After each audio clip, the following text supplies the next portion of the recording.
This is the Cowboy State Daily Morning Show with Jake. The new way Wyoming wakes up.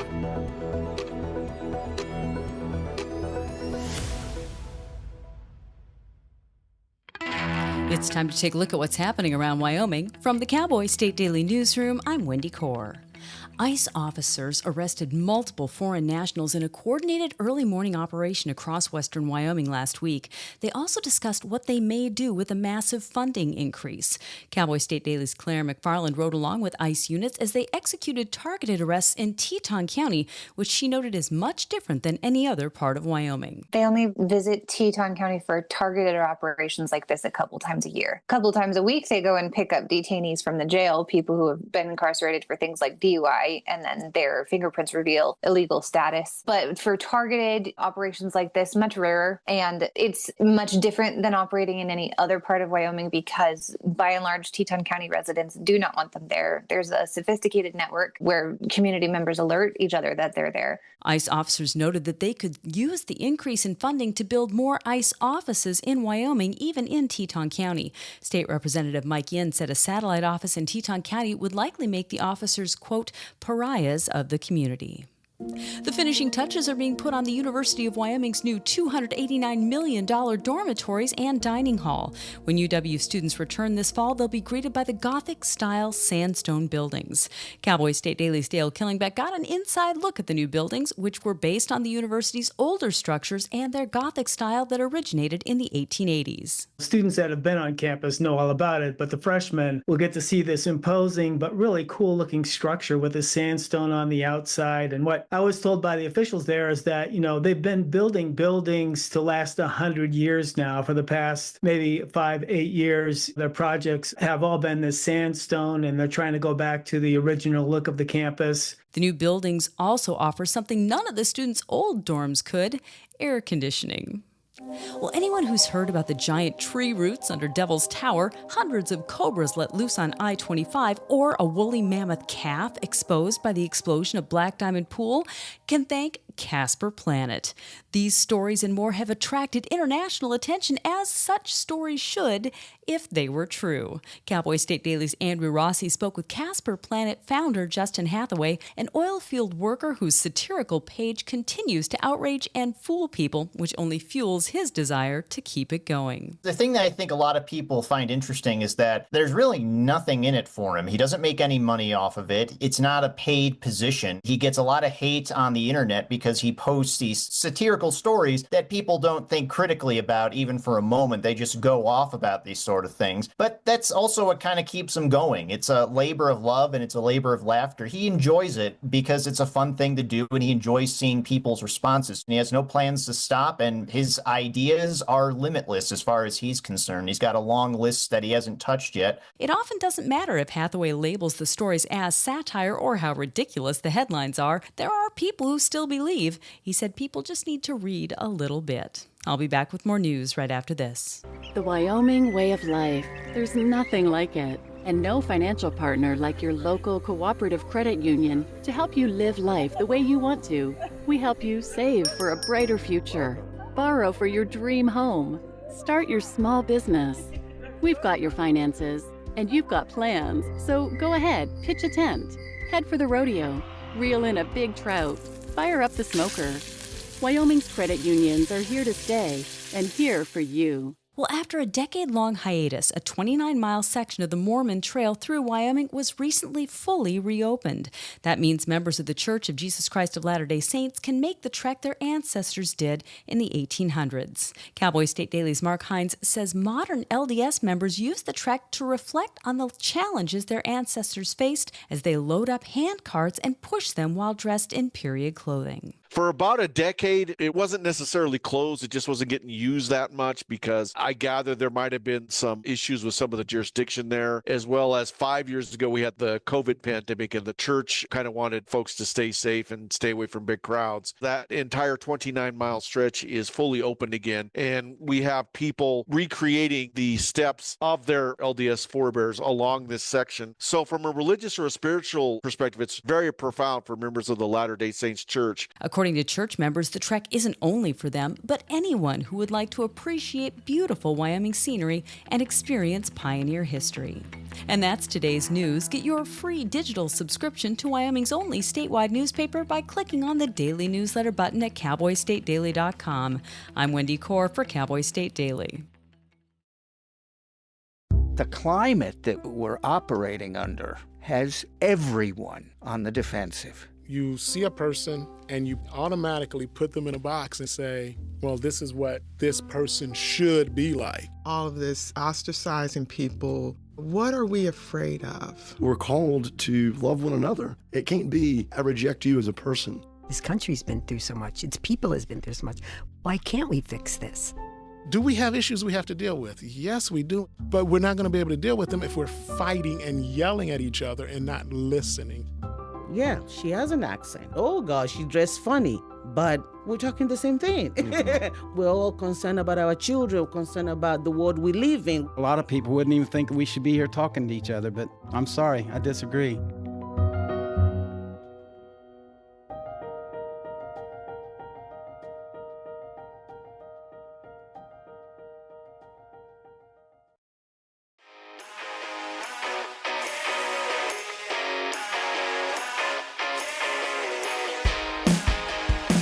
Howdy, good morning. Cowboy State Daily show on a Monday, July 28th. July is a long month. I mean, it's not going to be August till it's August 1st, obviously, but July is one of those 31-day months. We're not even in the dog days of summer yet, technically. Stuff we're going to cover today, Casper Planet, Justin Hathaway's dream, sometimes nightmare, and you can't believe a thing he writes. We're going to talk about women's bronc riders. What? Yeah, they're tougher than you. I can tell you that. Dan Starks makes a rare visit to Iwo Jima. He's the guy who put up that Du Bois Military Museum. It's so fantastic. We're going to look at the Mormon Trail, part of the Mormon Trail that reopened. In fact, today in history factors in to the Mormon handcart expedition out west. One of the trips left on this day in history left the east or left, I don't know, like St. Louis. We'll get to it. But this day, obviously, it's the end of July. And that was an ill-fated call. Like, that's leaving too late. Yeah, we'll talk about that story. We'll wrap up Cheyenne Frontier Days. Wasey. Oh, man. What a bull rider. Wasey just owned Cheyenne riding bulls. And Brody Kress with a 91 ride on black tie. Oh, man. He knew when he drew that horse, it was go big or go home. He's the kind of horse where he's going to put you in the money if you get to the buzzer. What a ride. We're going to have rodeo guests on today. Yeah, we got a whole mess of stuff happening. Yeah, that's a nice, gentle weather forecast. Here's what the weather forecast looks like. I think it's going to be pretty warm around the state. Maybe dealing with some wildfire smoke a little bit. Casper, sunny, 93. Lander, sunny and 91 today. Southwest Wyoming. Evanston, you'll be sunny in mid-80s. Patchy smoke in Rock Springs to start the day. That sun will burn through eventually with highs 89. That southwest portion of the state going to see a little bit of smoke from wildfires in Utah and Arizona. Sunny, breezy in Pinedale, highs 83. Afton, 86 under sunshine. Du Bois, sunny and 83. Jackson, sunshine, upper 80s. Thermopolis, 93 with abundant sunshine today. Cody, 85, sunny. Lovell, 91 and sunny. Buffalo, sunny, breezy, highs 83. Sunny today in Sheridan with highs 86. 86 also in Gillette, sunshine. Newcastle, beautiful day. Sunny, 90. Torrington, it's always Torrington. This tries to get to the triple digits. You probably will today. 100 in Torrington, sunny and hot. Wheatland, sunny and 97. Heating up there in the Bighorn Basin. I think the sugar beets like it when it's hot. They like everything. Sugar beets like plenty of water, but they don't mind these hot days. Cheyenne, sunny and 92 today. That's warm for Cheyenne. Wow. Could be a little bit smoky, hazy in Laramie with highs in the upper 80s. Rawlins, smoke, yeah. With highs 89 in Rawlins. So, yeah, some of you folks in the southern part of the state, especially southwest, going to see some of that residual smoke making its way all the way from Utah and Arizona. Greg Johnson will be on in a moment. We'll dig into the weekend stories that include our lead story, Andrew Rossi, as he sat down, caught up with Justin Hathaway. You don't know the name, probably, but he's the guy behind Casper Planet. Maybe you don't know of this news site, but you might have been tricked by Casper Planet a time or two. I know the Wyoming Highway Patrol was once, so was Wyoming Game and Fish. Every once in a while, this guy will get you. And, you know, I'm not a fan of satirical news. In other words, fake news.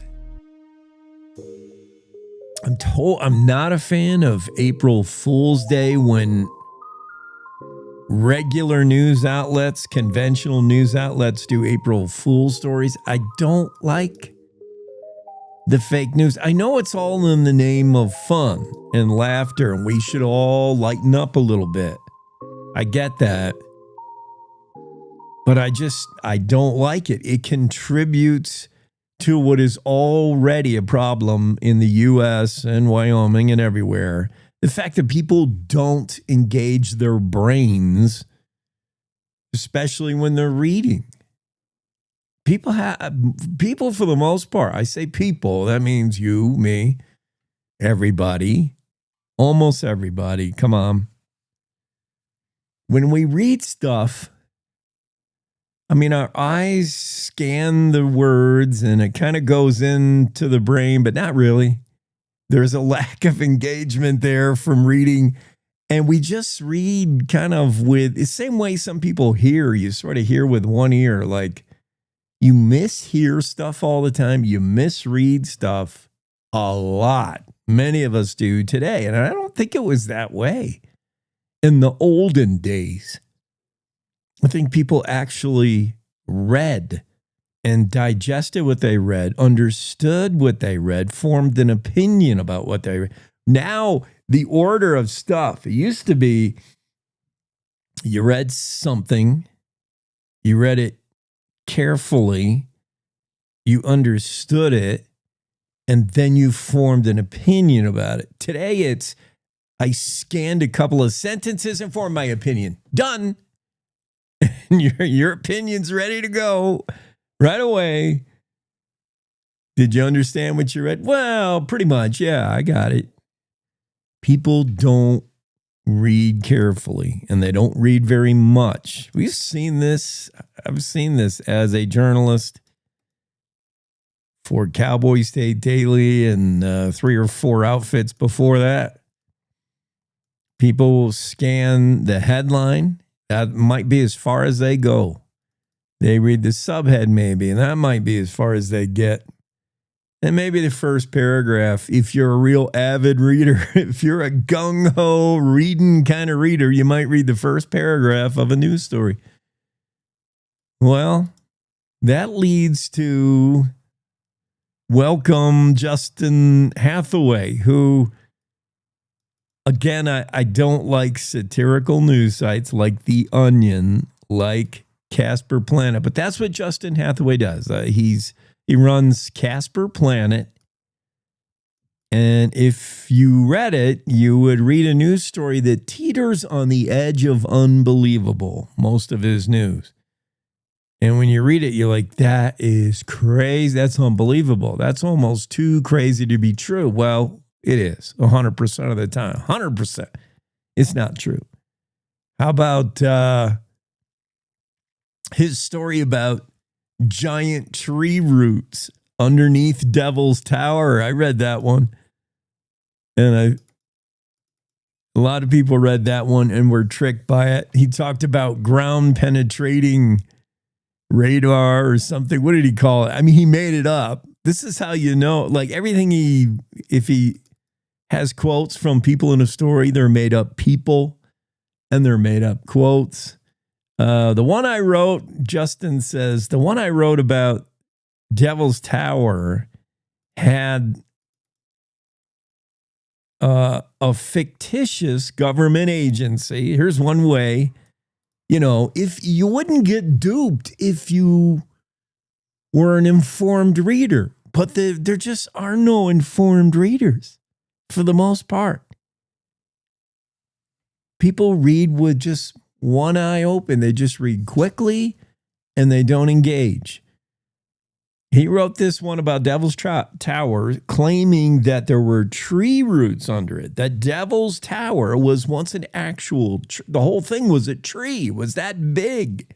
Petrified tree is basically what he was saying Devil's Tower was, because some radar had shown root system underneath the tower. Hathaway said, I wrote about it and I said there was some kind of X-ray equipment used to find tree roots. Well, there's no such thing as the X-ray equipment he talked about. He made it up. And there's no such thing about the quote he got from the Wyoming State Parks Department, using photographic seismic readings to discover a petrified root system 4 miles wide, 7 miles deep. He wrote it as a major discovery. Well, Hathaway said, look, it should be obvious reading this. There's no such thing as a photographic seismic reading. Complete fabrication from my brain. There's no such thing as a Wyoming State Parks Department. No such agency. Yet Hathaway gets feedback all the time. That Devil's Tower story, by the way, came out July 31st, almost to the day, 2017. It continues to circulate on the interwebs and cyberspace, and it continues to dupe people every day. 106,000 reactions, 245,000 shares on Facebook. Some people get it. They read it and they're like, oh, this is funny. But a lot of people don't get it. A lot of people get taken in by it, get fooled by it. And when you get fooled by a news story, that's a special kind of butt hurt, isn't it? When you read a story and you think it's, especially if you share it, oh, that's a special kind of angst. Casper Planet, by the way, Snopes, if you've ever gone to Snopes.com, it's a myth debunking website. Whenever you read a story that sounds like it's too crazy to be true, you check it out on Snopes and you say, is this true? Is this just myth? Casper Planet has its own dedicated page on Snopes for all the times readers have gone to Snopes saying, is this true that a truck overturned on Interstate 25 and a whole mess of cobras got out? No, it's not true. That was July 30th, 2024. Semi-truck hauling hundreds of king cobras overturned on Interstate 25, and the snakes got wiggling all over the place. The Wyoming Highway Patrol shared that post on their Facebook, on their socials, trying to give people a heads up. They shared it before they even verified it was real, which it was not. There's also the recent story about releasing wild hogs in order to control invasive weeds. You can read that in the Casper Planet. That got a terse response from Wyoming Game and Fish Department. I can't imagine Justin Hathaway's email inbox or his phone message. Every time he presses publish and then the phone ring. I think he said in the story, sometimes he puts the phone away. He's like, oh boy, this one's going to outrage people. This one's going to fool people. And he deliberately doesn't answer for a while because people respond and they just don't get it. It should be really obvious, Hathaway said. Can it? Casper Planet should be really obvious right there on the top of the masthead. Satirical. He doesn't try to hide the facts. It's all satire. It's all intentionally fake news for the humor of it. Hathaway got started. His very first story he did when he invented Casper Planet, he said was because he was angry with a local news agency. He didn't like their coverage of something. I don't know what newspaper it was. He wouldn't share that with Cowboy State Daily's Andrew Rossi. But whatever it was, that got him started. And he wrote his first one. And he was writing like 3 a day. He said that was too much. He's cut back now to about 1 a day. Casper Planet. A lot of people follow him on the interwebs. And Justin Hathaway, we always wonder, who is the guy behind this? I always wondered. Every once in a while, you'll see a Casper Planet story come across your feed, and it's outrageous. And you're like, who are these guys, Casper Planet? These guys are Justin Hathaway. That's it, him. He's he's a roughneck. Working in the oil fields, he said he's got a lot of time behind the windshield, a lot of time behind the wheel to think up his stories. He said, I drive a lot. That gives me a lot of time to just come up with my crazy ideas. And then he puts them out digitally. And still today, there's a sucker born every minute. Who said that? Was that Mark Twain or was that was the circus guys, right? Barnum and Bailey. Sucker, and how true it is. Sucker born every minute. I think that was Barnum and Bailey. Yeah, it's attributed to Barnum, P.T. Barnum. When he was running the circus, there's no evidence he actually said that, but whatever, we'll attribute it to him. There's a sucker born every minute. There is, and there's the next reader ready to be fooled by Casper Planet right around the corner. Good story from Andrew Ross. We find the guy behind Casper Planet, the satirical website that is often taken seriously. And then, oops, you got egg on your face. Boy, there's nothing like the hurt of being taken. When you read a story, you think it's true, and then you find out it's not, and you're mad at yourself for being so easily duped, especially if you go a little extra and like share it with people and talk about it at the, that's the worst feeling when you're at, some fancy cocktail party and you try to drop a little knowledge showing how well read you are. And you drop a story from the Casper Planet. Did you hear Devil's Tower is really a petrified tree? They did this, and the people you're talking to are like, come on, that's not true.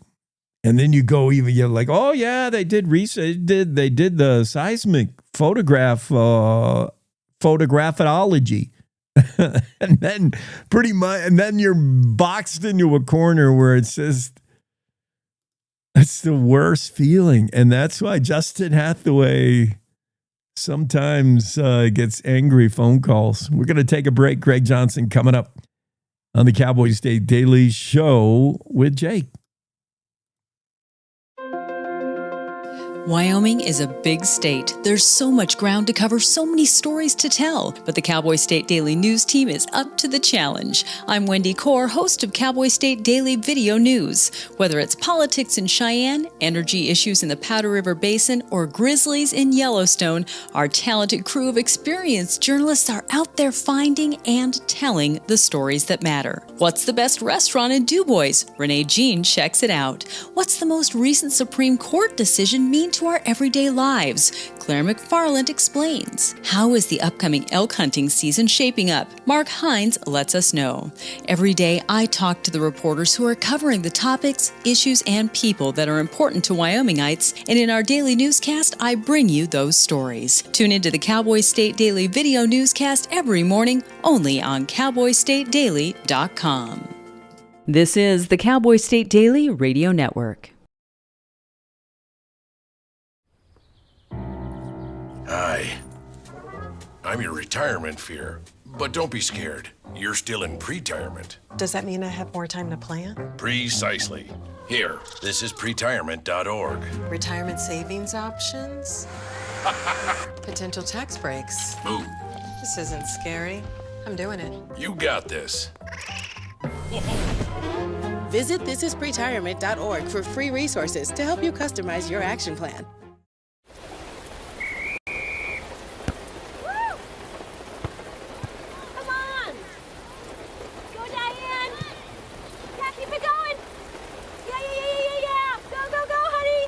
If you love them enough to drive an hour to cheer them on as they get beat 11-0 in the rain, then surely you'll check NHTSA.gov/the right seat to make sure they're correctly buckled in the back seat. Throw that ball, Diane. Woo! You got this. So as a technical sergeant, E6. I served in Vietnam in 1969. I am a U.S. Army veteran. Have you ever helped a fellow veteran? Of course. Yes. Try to always be there for each other. I do my best reaching out to my brothers and sisters in arms. Have you ever asked for help yourself?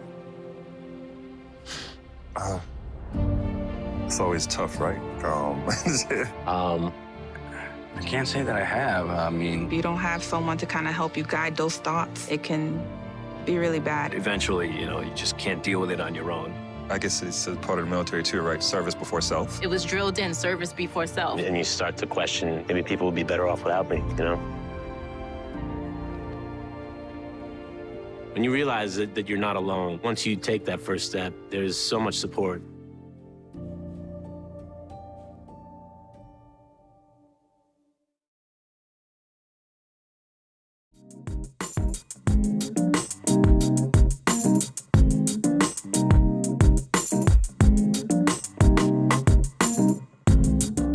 Cowboy State Daily Show with Jake. Greg Johnson is here, managing editor of Casper Planet.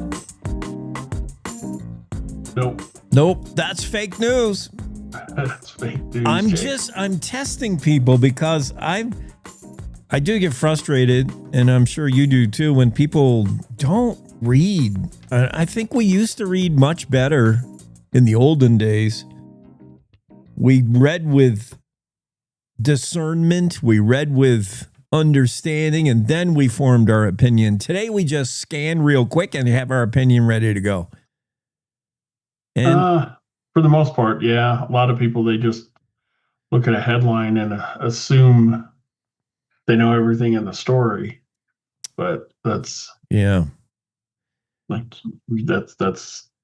they do it now, I guess.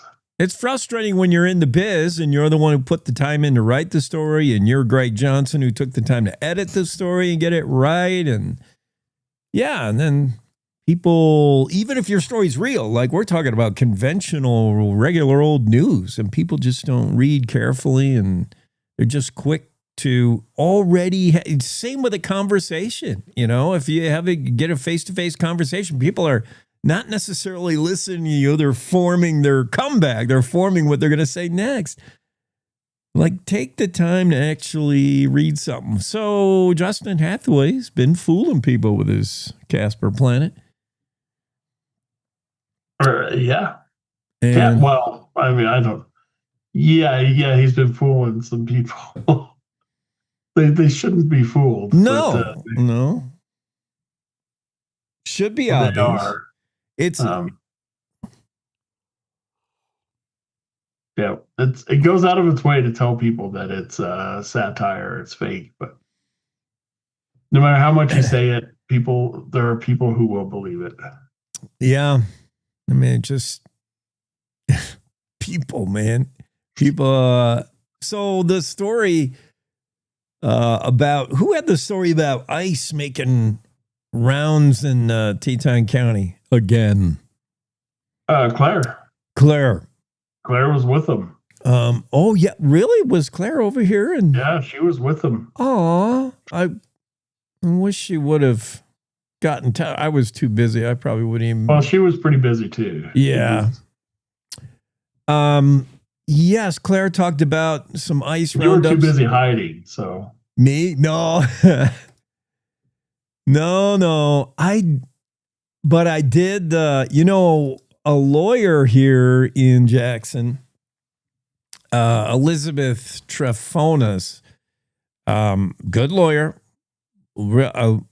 She often represents, her and Rosie Reed are often who represents Mexicans when they get nabbed for something. Driving without a license, DUI, whatever it is, their representation is often Elizabeth, speaks Spanish, so that helps. And she posted something online on her Facebooks that showed a sold-out concert at the Teton County Fair for a real popular band, Latino band.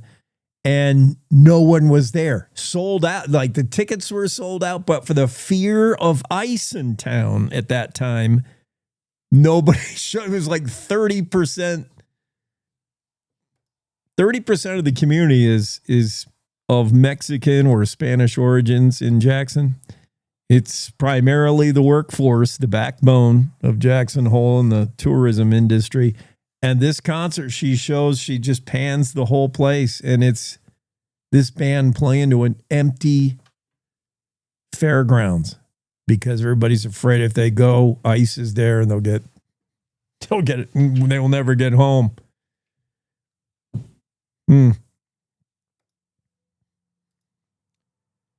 What happened over the weekend with you? Just worked. Well, that's not exciting. Come on. That's what I did. That's what I do every weekend. I mean, yeah. You see all the stories that go up over the weekend that they have to be done just like everything every day. They don't get there by magic, huh? Nope. Well, so that's good because I don't want to be put out of a job by magic. Right. You were being replaced by magic. Yeah. You're being replaced by artificial intelligence magic.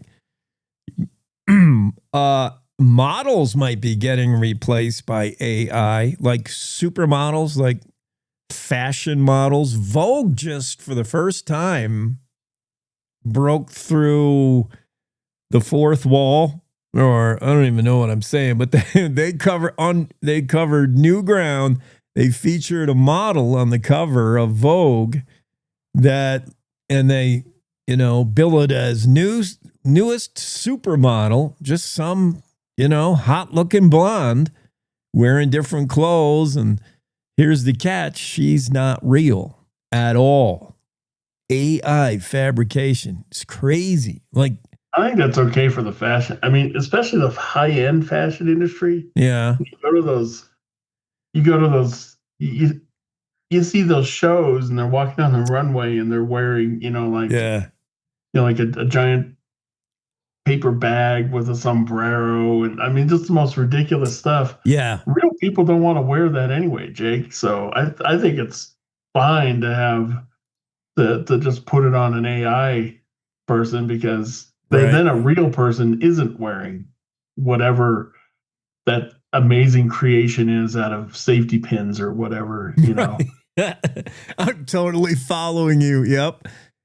The stuff that comes out of Paris, you're like, well, that's nice that you dreamt that up on a sketchboard. And it's nice you actually got a seamstress to somehow make this crazy thing. I'm surprised you got a model to even decide to wear it. And how is that going to show up at Target? Like, no. But honestly, some ideas behind that fashion do make their way. They are trend setting. I mean, otherwise these things wouldn't happen. These fashion shows wouldn't happen anymore. I know they're outrageous, but there might be an element of it, and there might be a watered down thing that does come out of it that is trend setting. Nobody's going to wear the exact outfits you see on these things, but it'll show up in a department store months later, a version of it that's not quite as crazy. But you're right. Maybe that's a reason to have AI models, because no real human wants to or whatever wear this.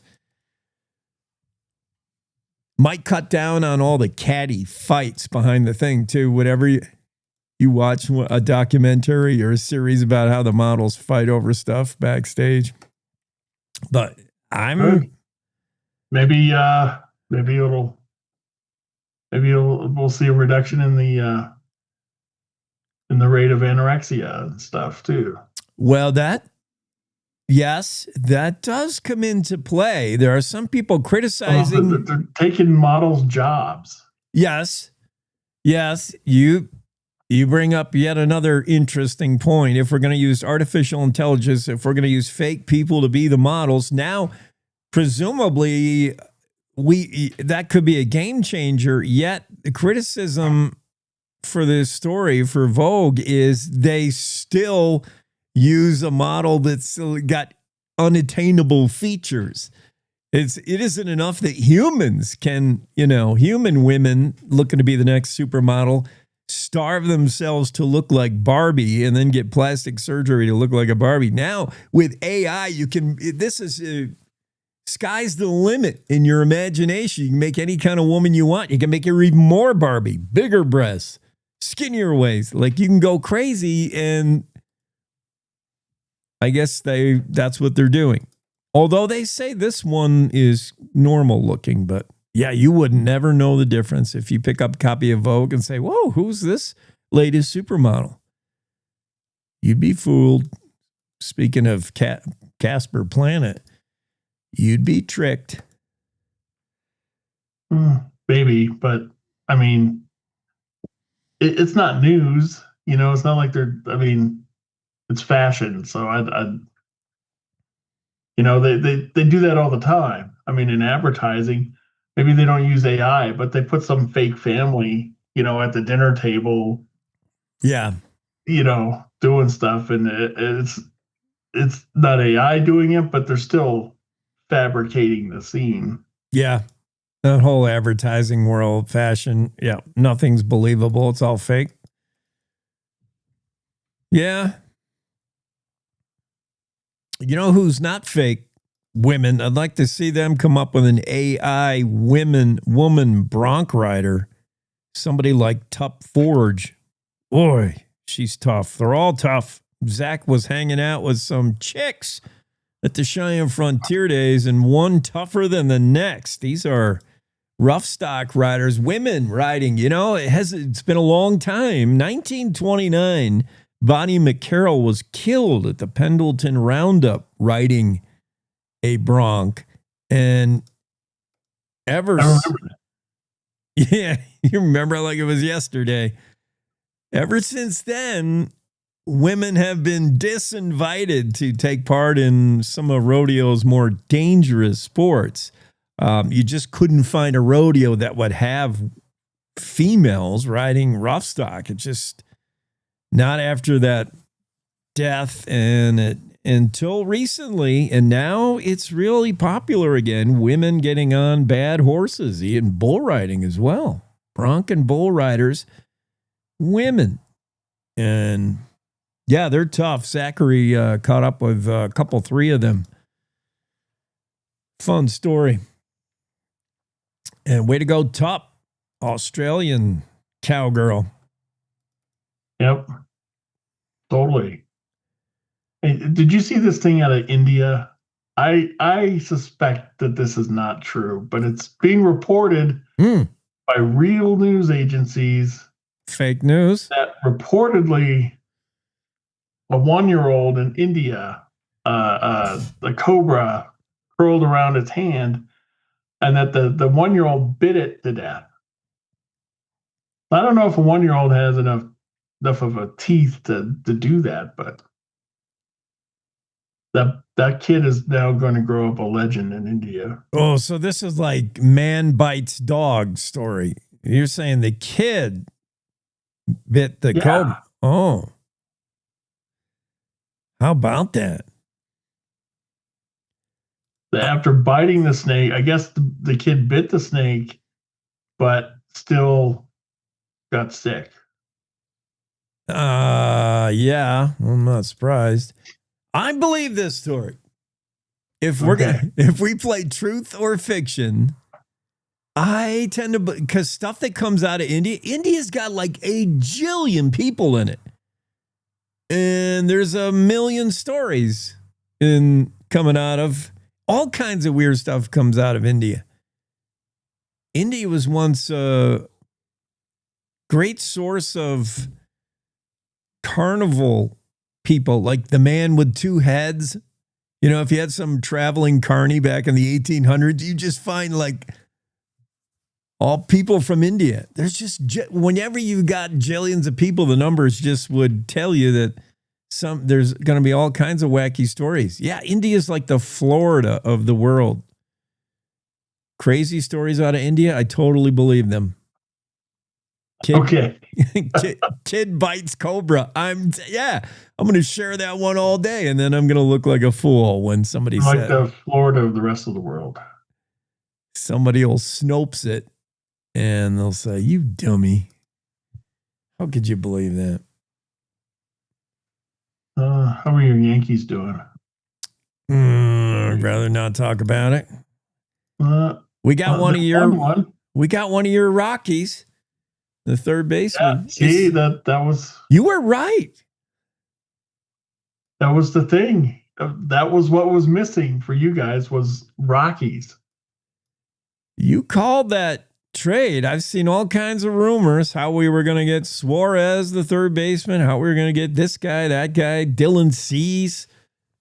And all the Yankees do is make a minor splash at the trade deadline, which is we're still going. There's still time, but yeah, we get some Rockies dude. Is he any good? Yeah, he's okay. Yeah. Yeah. I mean, I guess he's better than what you had. Yeah, I know. He hasn't won one. You won your last game. Yeah, and he factored in. He got a couple of hits. So, yeah, maybe I kind of like this new guy from Colorado. He's probably happy to be out of there and play. He could be. Yeah, he's the Rockies are still. I mean, the Rockies are 11 games behind the second worst team in baseball. Jeez, it's nuts just how far they are. Yeah. Out of it. However, they are 5-5 in their last 10 games, and the Yankees are 4-6. Yeah, the Yankees have been very, very, very bad lately.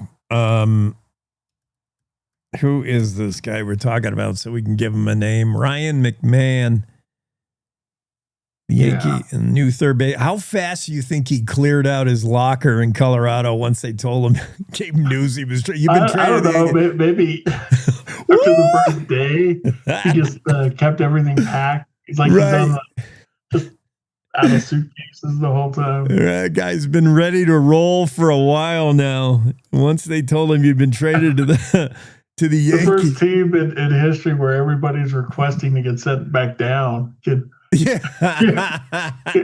send me back down, please? Triple A I want to play some real baseball. Yeah.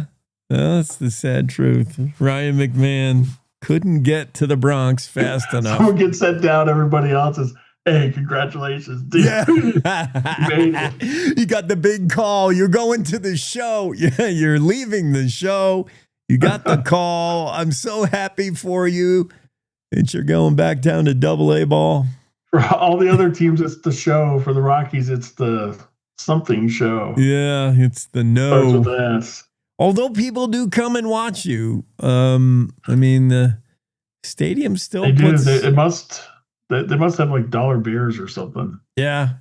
Well, it's the only game in town. We've talked about it. I mean, there's no other baseball for how many other hundreds of miles. There's nowhere else to... There's something to do if you're not there to enjoy baseball. Hey, I love your story about the Cheyenne Frontier Days bingo card. Yeah. Bingo. So accurate. Someone put this goes around every year. Yeah. The Frontier Day bingo, and just what do you see out there? So I went out for an hour and to see how many squares I could fill in an hour. Because I don't have any other time, Jake. I can't spend more than an hour out there. No. An hour is a lot. Hour commitment with your bingo card. How'd you do? I got quite a few. About a third of it done in an hour. So, in fact, I got 3 of them. I got several of them even before getting off the shuttle bus. Yeah. Now, it was like from 11 a.m. to noon. So it was like early. So I'm glad I didn't see like a drunk person vomiting. Yeah. But I hear that does happen at night. So yeah. Drunk person vomiting, drunk girl crying. A lot of these things happen late night, but then a lot of the stuff is fashion, rodeo fashion, like only CFD can deliver, including the t-shirt, I'm with stupid, and then pointing. Like, that's a guarantee you're going to see that. Yeah, or someone with a U.S. flag shirt or a sleeveless flannel shirt. Yep. Cowboy hat on backwards. Oops. Woman, I thought I saw a woman with a mullet. Then she took her hat off, and I realized it wasn't a mullet. You said a hat had... Yeah. CFD bingo card. Greg Johnson has it. CFD's wrapped up. Hopefully your bingo card was filled out. Should only take a couple hours. One, and you have it a third done. And yeah, well, if you're there for the whole day, you probably could fill it out, like a blackout. Yeah. Oh yeah. And I'll bet our favorite sheriff, Brian Kozak, and his deputies, they probably had their cards completely filled. They saw it all. All right, we're going to take a quick break. Greg, what are you doing? I'll stick around. Excellent. We'll be right back. Stay there. Want to stay in touch with what's happening around Wyoming? I'm Wendy Core, host of the Cowboy State Daily video newscast. From Mountain View to Upton, from Jackson to Cheyenne, our reporters are out there finding and telling the stories that matter. Every day, I talk to the talented journalists who are covering the topics, issues, and people that are important to Wyomingites. And in our daily newscast, I bring you their stories. Tune in to Cowboy State Daily video news every morning, only on CowboyStateDaily.com. You're listening to the Cowboy State Daily Radio Network.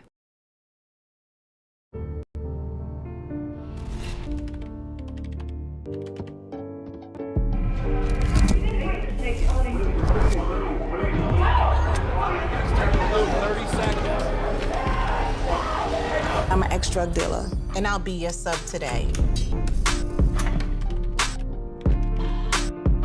Can you see anything different as a pill?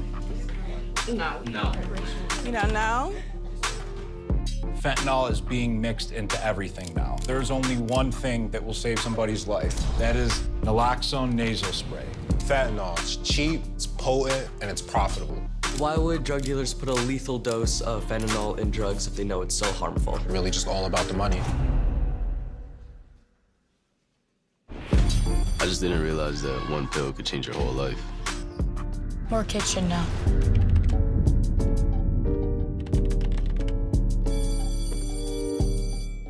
In today's digital world, it's hard to know who to trust.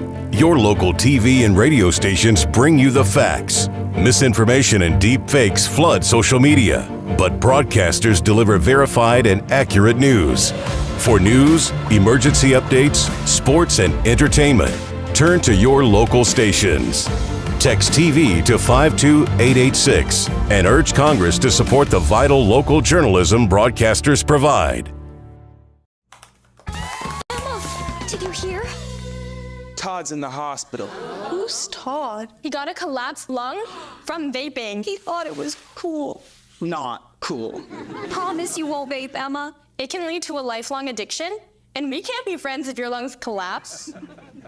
Bogus. Wacky sitcom teens aren't the best people to talk to your kid about vaping. Hey, you got a minute? You are. Start the conversation with your child about vaping today.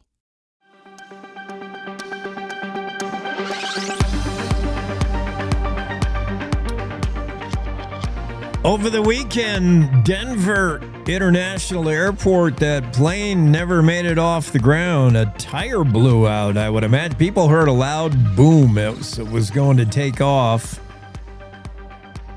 Gear malfunction being blamed. And then I saw the video of everybody getting to use the slide, which is kind of fun. Nobody severely injured, but it was interesting to watch people's exit theories or their exit plan. Some slid down and just calmly, one guy slid down as soon as he landed. He just put his hand in his pocket and was looking at his phone like, no problem. Another guy slid down, and it was right when a lot of smoke was coming up, and he like went into full panic. He did a yard sale when he landed. He started running and then fell again. He got a case of rubber legs. It ran the gamut. Some people slid down with a whole mess of stuff. You know, they tell you, don't go for your overhead. Get the heck off the plane. But some guy had like all the suitcases, man. Yeah, that's hearing a boom, feeling the boom when your plane's taking off. Boom. That's not a good sign. No, that plane was on fire, and there was some pretty good smoke there, and then everybody slid away. Oh, there's Kitty Cat. What's that cat's name? Jinx. Jinx. She decided she wanted attention. Oh, you got a blue-eyed cat as well. I got a blue-eyed cat. Are her eyes blue? I never noticed. Yeah. Oh, yeah, my cat's out killing stuff. Well, it's not my cat, but whatever. The neighborhood cat. You feed it at your cat. I feed it, and then he supplements that. That does not work for people. So, like, if you feed somebody's kid, that doesn't make it your kid. Oh, right. But, if that was the law, I just gave my peanut butter sandwich. He's mine now. Yeah. I have 80% custody. I fed this kid once. Well, this is the biggest MEH, capital letters story. Americans, the latest poll shows Americans spend nearly half their day online. Whether it's work, for work, or play, half our day we spend online. I'm not that surprised, really. Well, I'm sorry, I was online. What were you saying? Oh, Greg. I tell you what, that might be an average thing, but what it is older people spend very little time. Yeah. And teenagers spend like every second of the day. Totally. That's what average out to like half for everybody. That's the scary part. The skewing elderly side of things, they pop on once a day to check their email. How frustrating. Or once, you send your mom a text and you're like, well, I only check it once a day. Once a day? That's Yeah. So you got those folks who are online for 20 minutes, and then the rest of Americans who are online all day, every minute. Yeah, that's just the way we are now. Do you know what I can't get though is, and my own sister-in-law was like this, and it caused my brother was not, so they would argue about this, but my sister-in-law insisted the kids have cell phones. At And my what brother's age? like, What age? no. What do they need cell phones for? They don't. A 10-year-old doesn't have to have a smartphone. And she's like, well, I need to get a hold of them at any time. Well, they're at school and stuff. You don't need to be calling them at school and everything. You went to school and didn't have a cell phone and went through it just fine. I mean, what?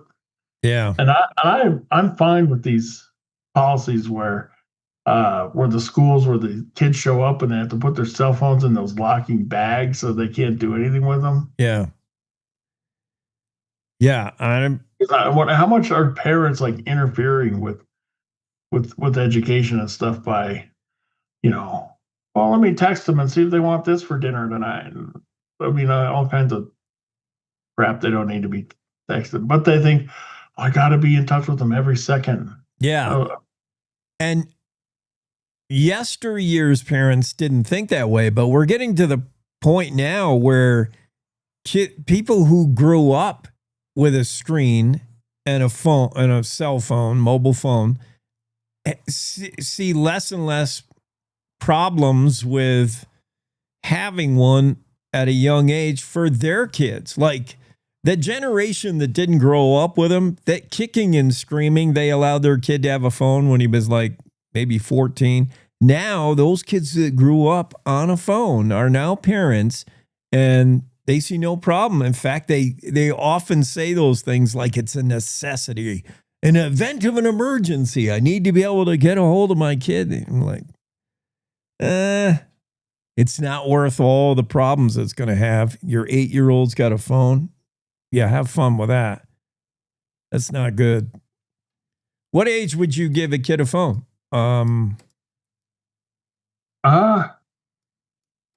16 when they're old enough, when they have a job and they can buy one for themselves. 15, they can get their own.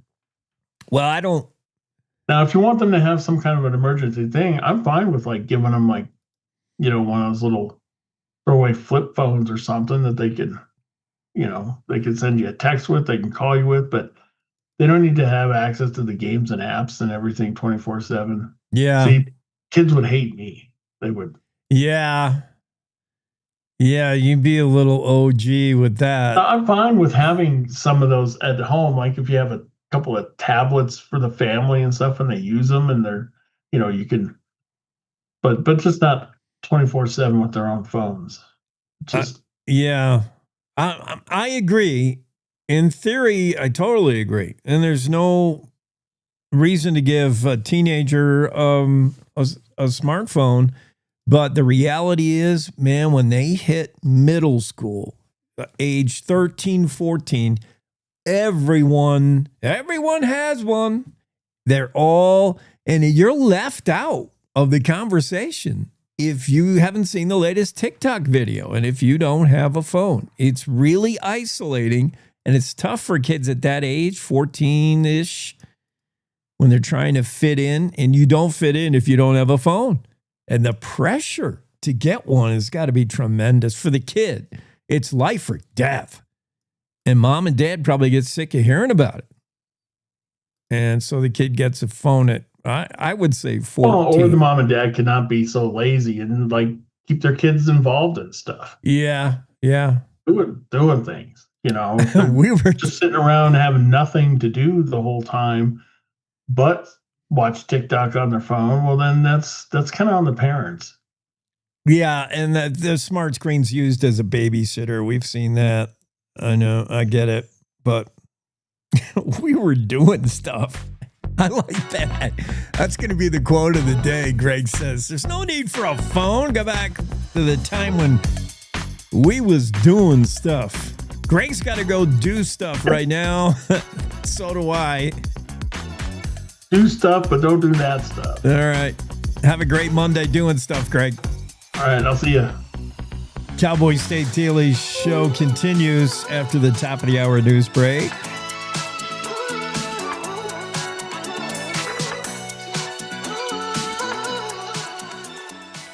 It's time to take a look at what's happening around Wyoming. From the Cowboy State Daily Newsroom, I'm Wendy Core. Along Montana's storied Big Hole River sits a ranch where a new golf course is nearly ready for play. It's the kind of place Charles Kuralt might have stopped to profile for his iconic CBS series On the Road, which celebrated the curious corners of America and the people who lived there. It's also home to the so-called Mistress Cabin, where Kuralt, the previous owner, spent time with his mistress and second family. Cowboy State Daily's David Madison spoke with new owner Buzz Warner, who's gradually won over skeptics in the nearby town of Twin Bridges. A year ago, the talk of the town was this new golf course. It was going in next to the Mistress Cabin, and along comes Buzz Warner. He buys it. Folks were kind of up in arms in Twin Bridges, but since then they've softened. They've seen that it really is quite a low impact alternative to raising feed for cows. So now that he's not doing that, there is a substantial amount of water that's staying in the Big Hole River, which is a good thing. It's a remarkable story about a guy who just loves golf, loves trout fishing, and transformed a ranch into a golf course and saved water for the river. Warner didn't provide a specific open date, but said the course is nearing completion in a couple more weeks. The Mistress Cabin has been preserved on the property. Winning can be decided in less than a second in rodeo. For Adley Thompson of Yoder, her first place finish at the National High School Finals Rodeo depended on less than a second in goat tying and breakaway roping. This earned the team the coveted title of Girls All-Around Champion at the 2025 NHSFR in Rock Springs last weekend.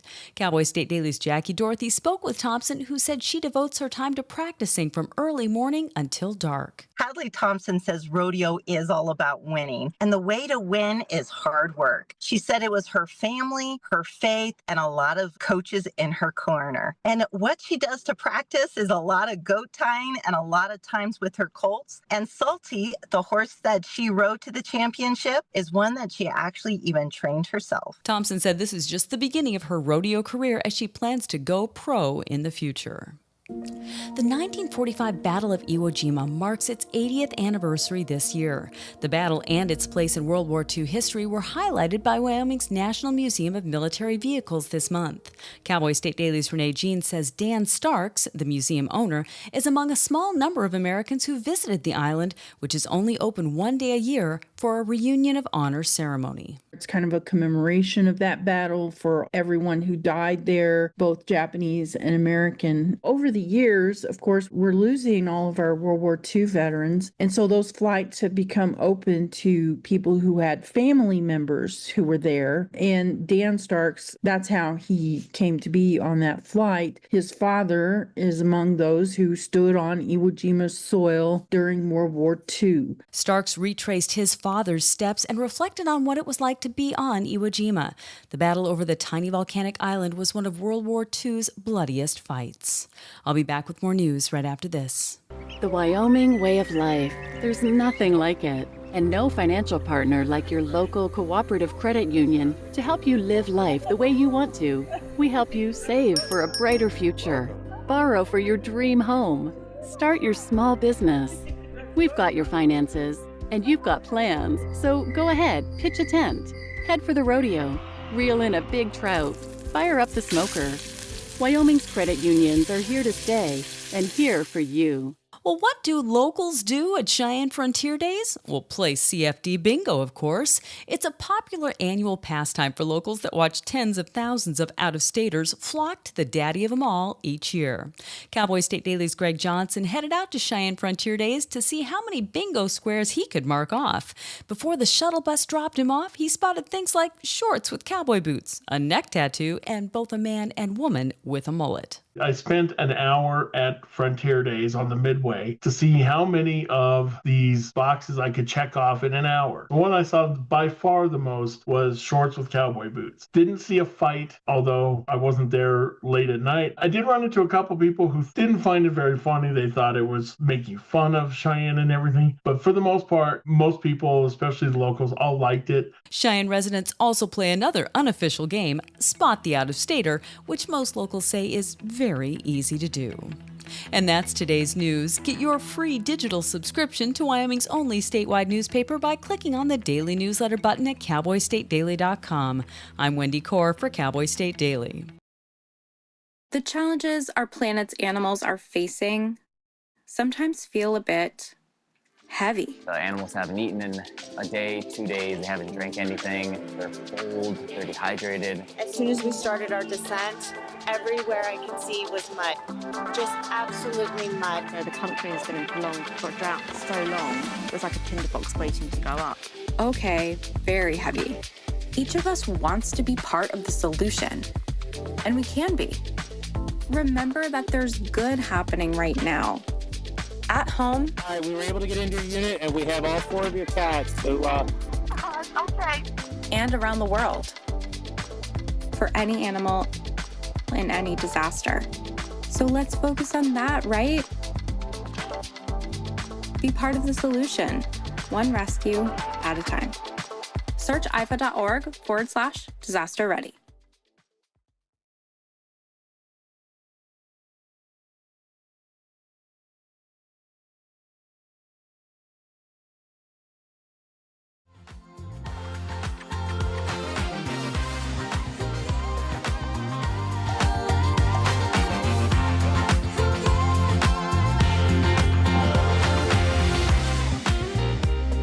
Dang, Wasey Shala looks so young. I'm sure he's heard it a million times. He's probably sick of it.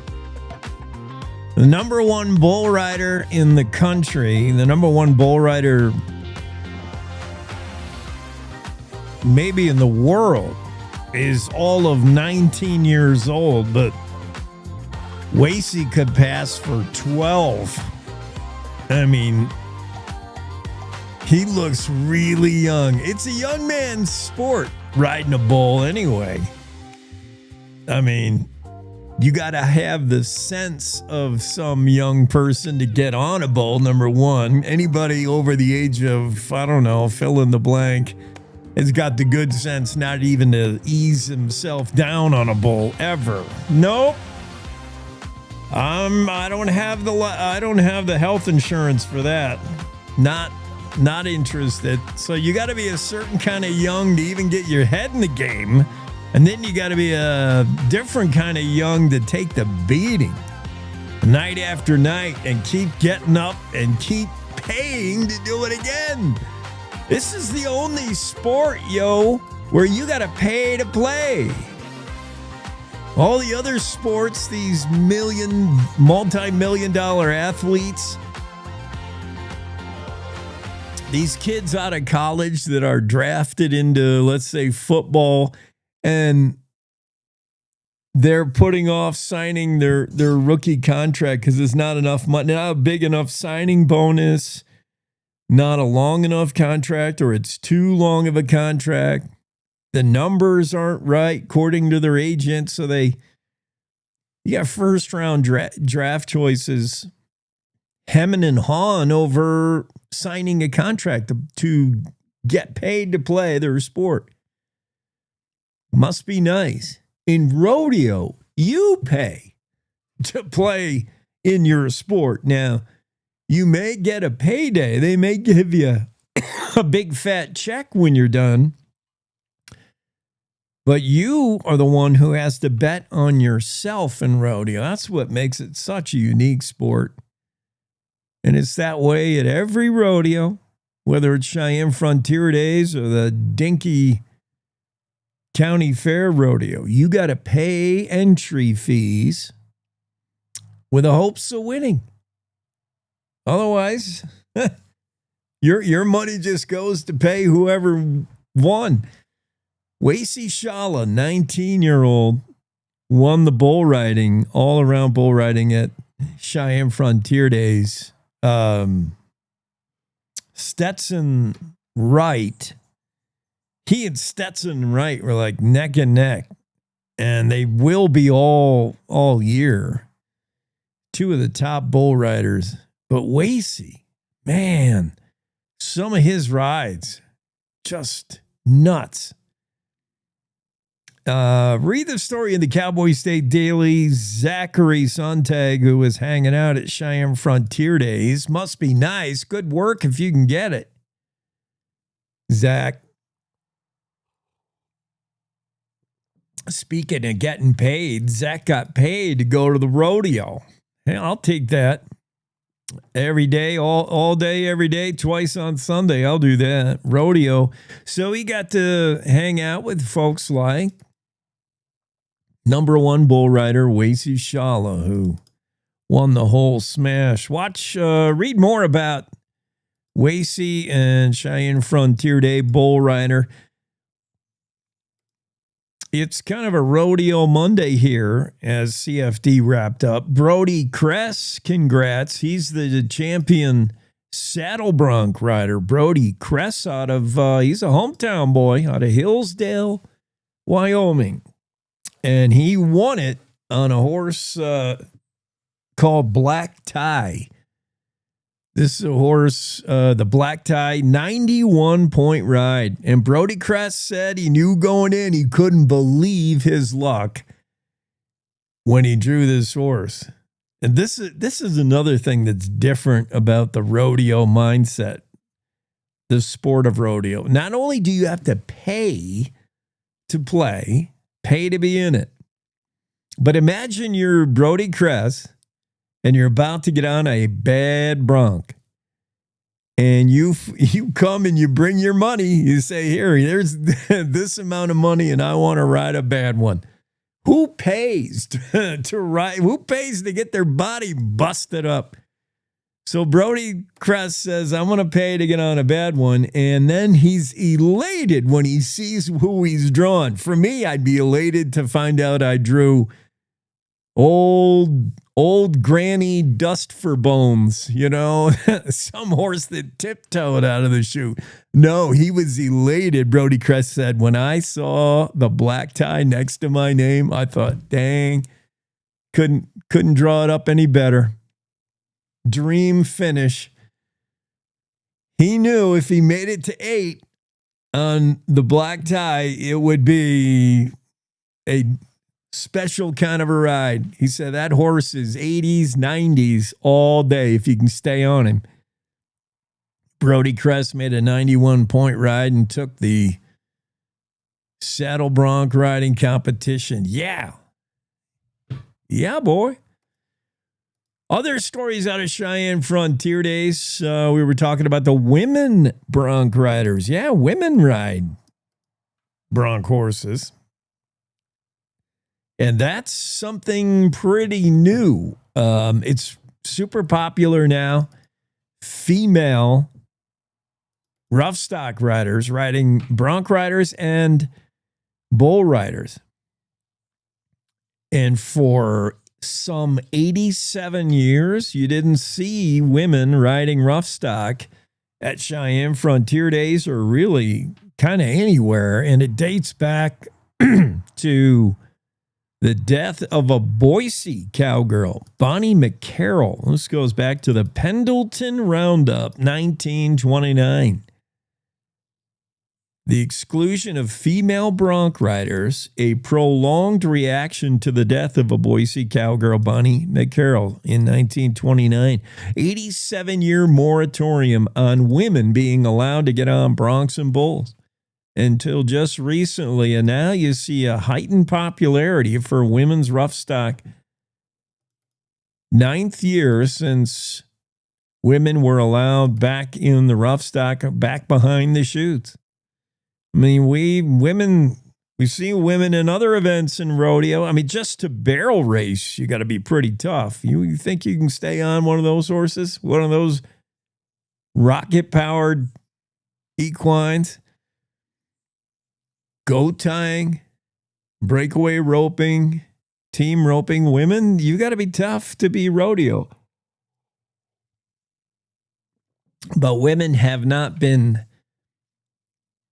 bull riding tough until just this past decade, really. 9 years running now. Cheyenne Frontier Days, not quite the popularity of the men, but it's getting there.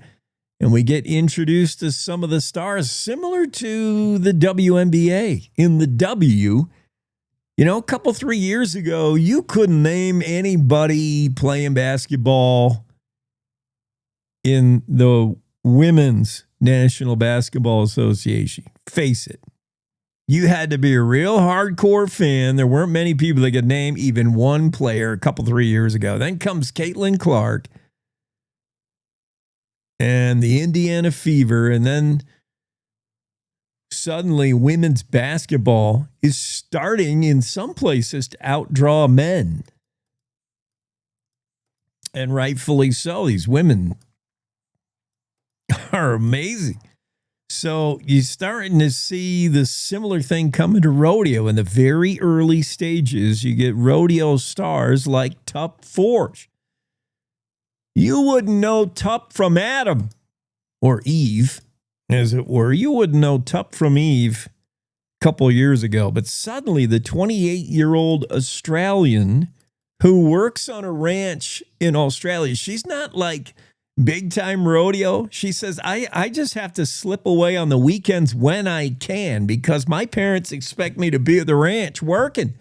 And she said, I feel bad when I leave on Friday and try to get back late Sunday so I can be back at the ranch. I feel bad that I'm not there on the weekends when my whole family is ranching in Australia. So Tup hits rodeos when and where she can, even if it means taking a red eye to get to Cheyenne Frontier Days. She said, I'm still jet lagged when I landed in Cheyenne. I'm still on Australian time. She slept a few short hours, got up, and then went out and won the buckle. The gold buckle at Cheyenne Frontier Days for saddle bronc riding. She won it. Maybe she was half asleep in the saddle. She didn't even wake up for it. I don't know. But way to go, Tup Forge, one of the emerging names in women's rough stock.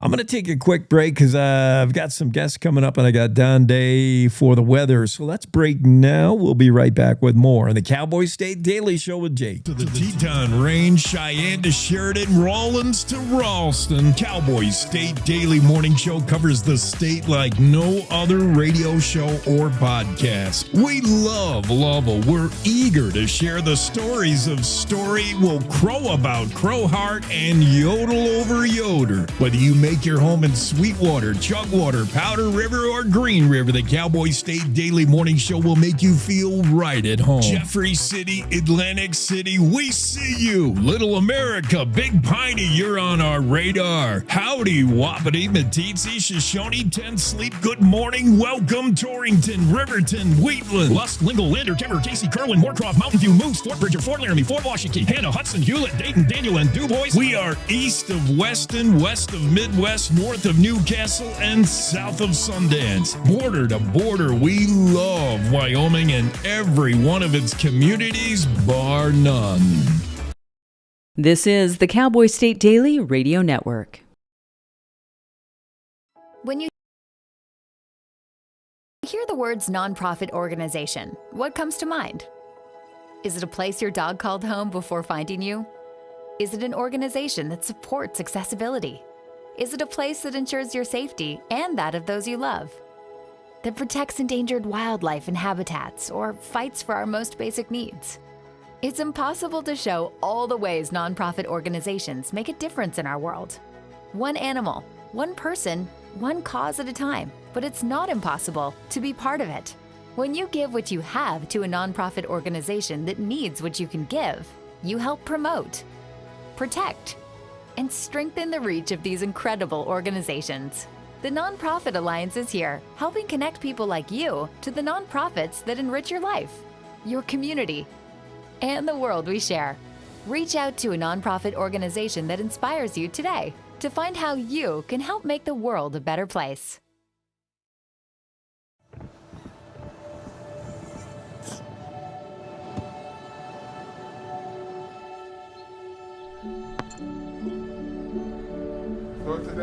I don't remember how it started.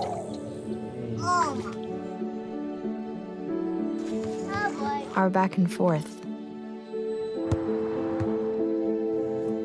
Victory. Fumble. Repeat. It always came back. Dad! Okay, here we go, throw it! Yeah. You probably don't remember what you told me, That was perfect. but I heard every word. Nice.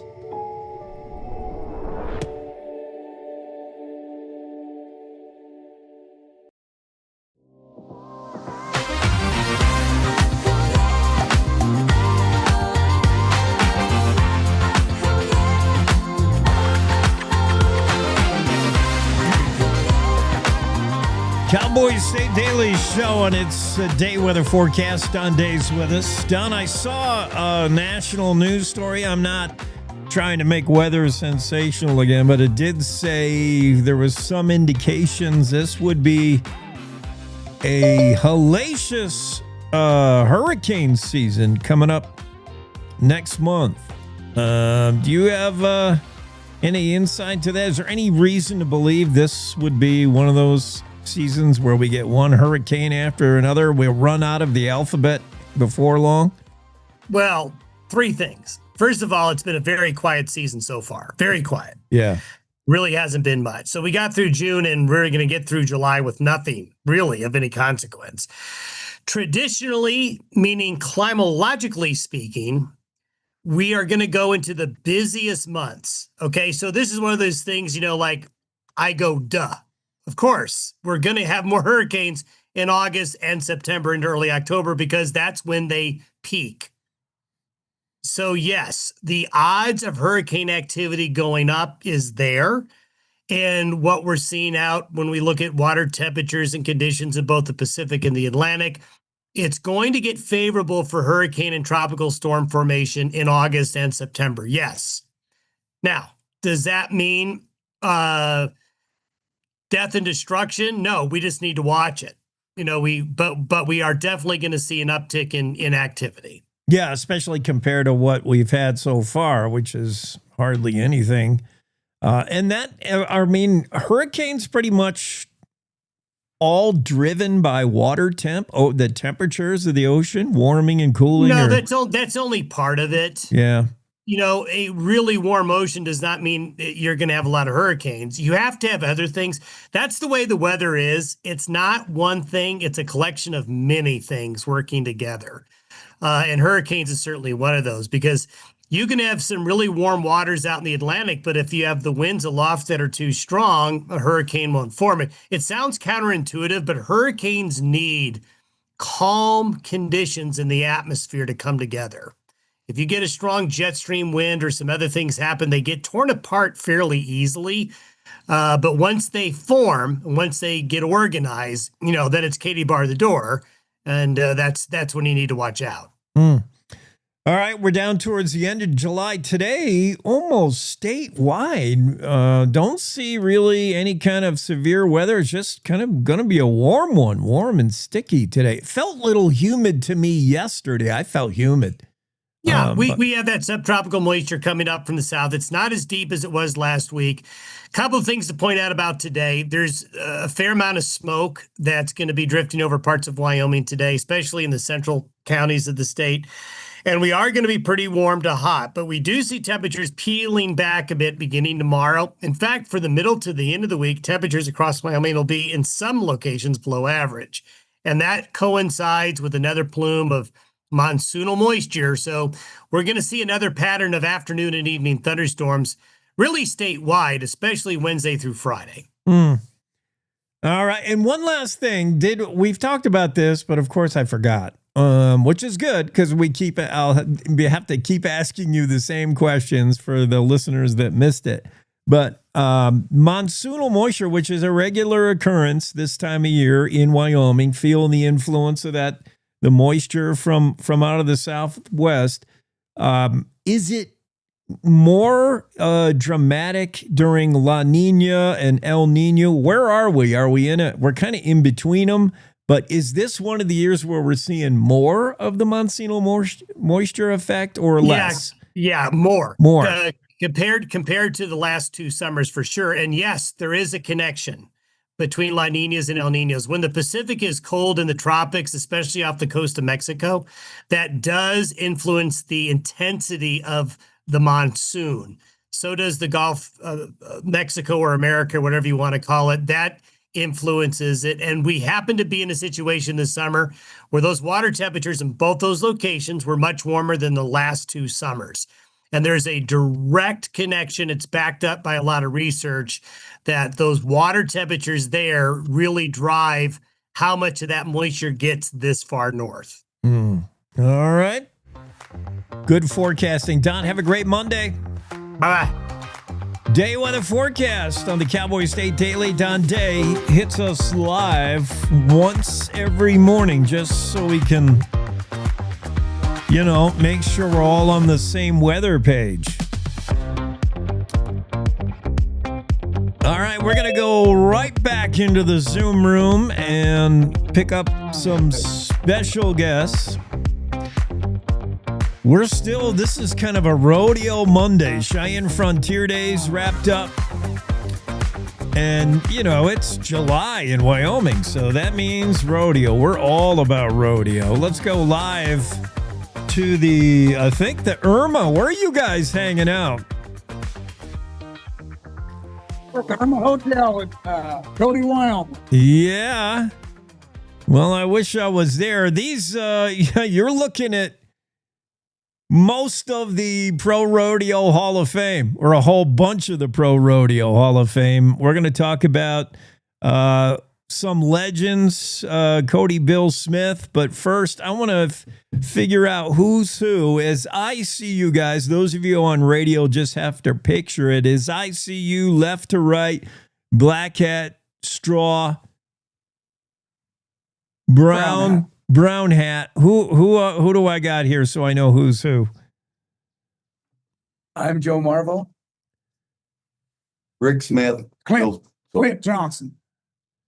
Okay, I'm going to start. I'm going to go left to right, just cause. And we're going to start out with, let's see. We're going to start out with Joe Marvel, inducted into the Pro Rodeo Hall of Fame 2005. I don't know what they were waiting for. This guy, when he stuck him, did it with style, known for his classic spurring style. So, Joe, I want to ask you right away about saddle bronc riding in the rodeo, and I want you to explain to folks who don't know what they're seeing.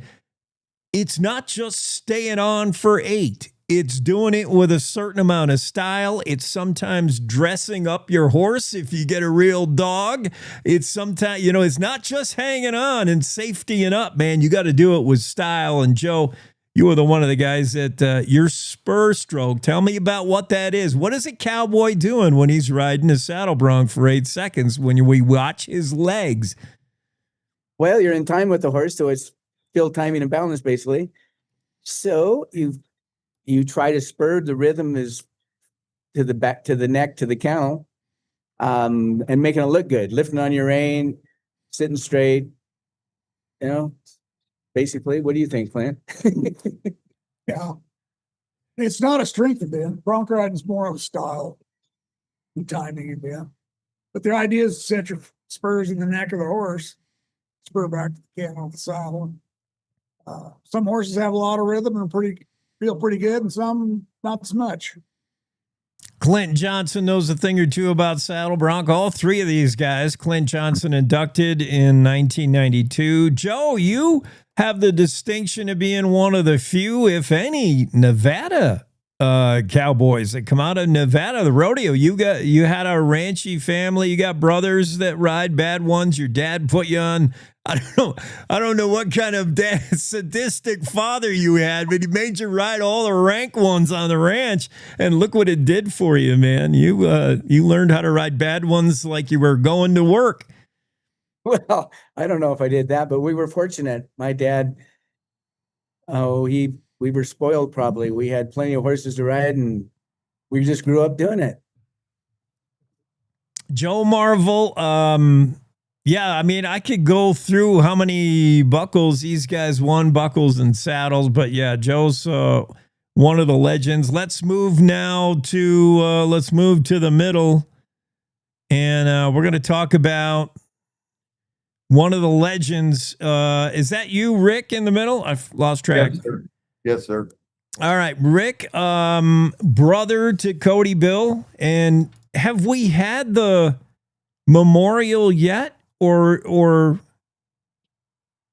No, sir. The memorial for Bill is at 1:00 this afternoon at the Stampede Park. Then tonight will be the rough stock event, the match bronc riding. So there's 2 events at the Stampede Park today.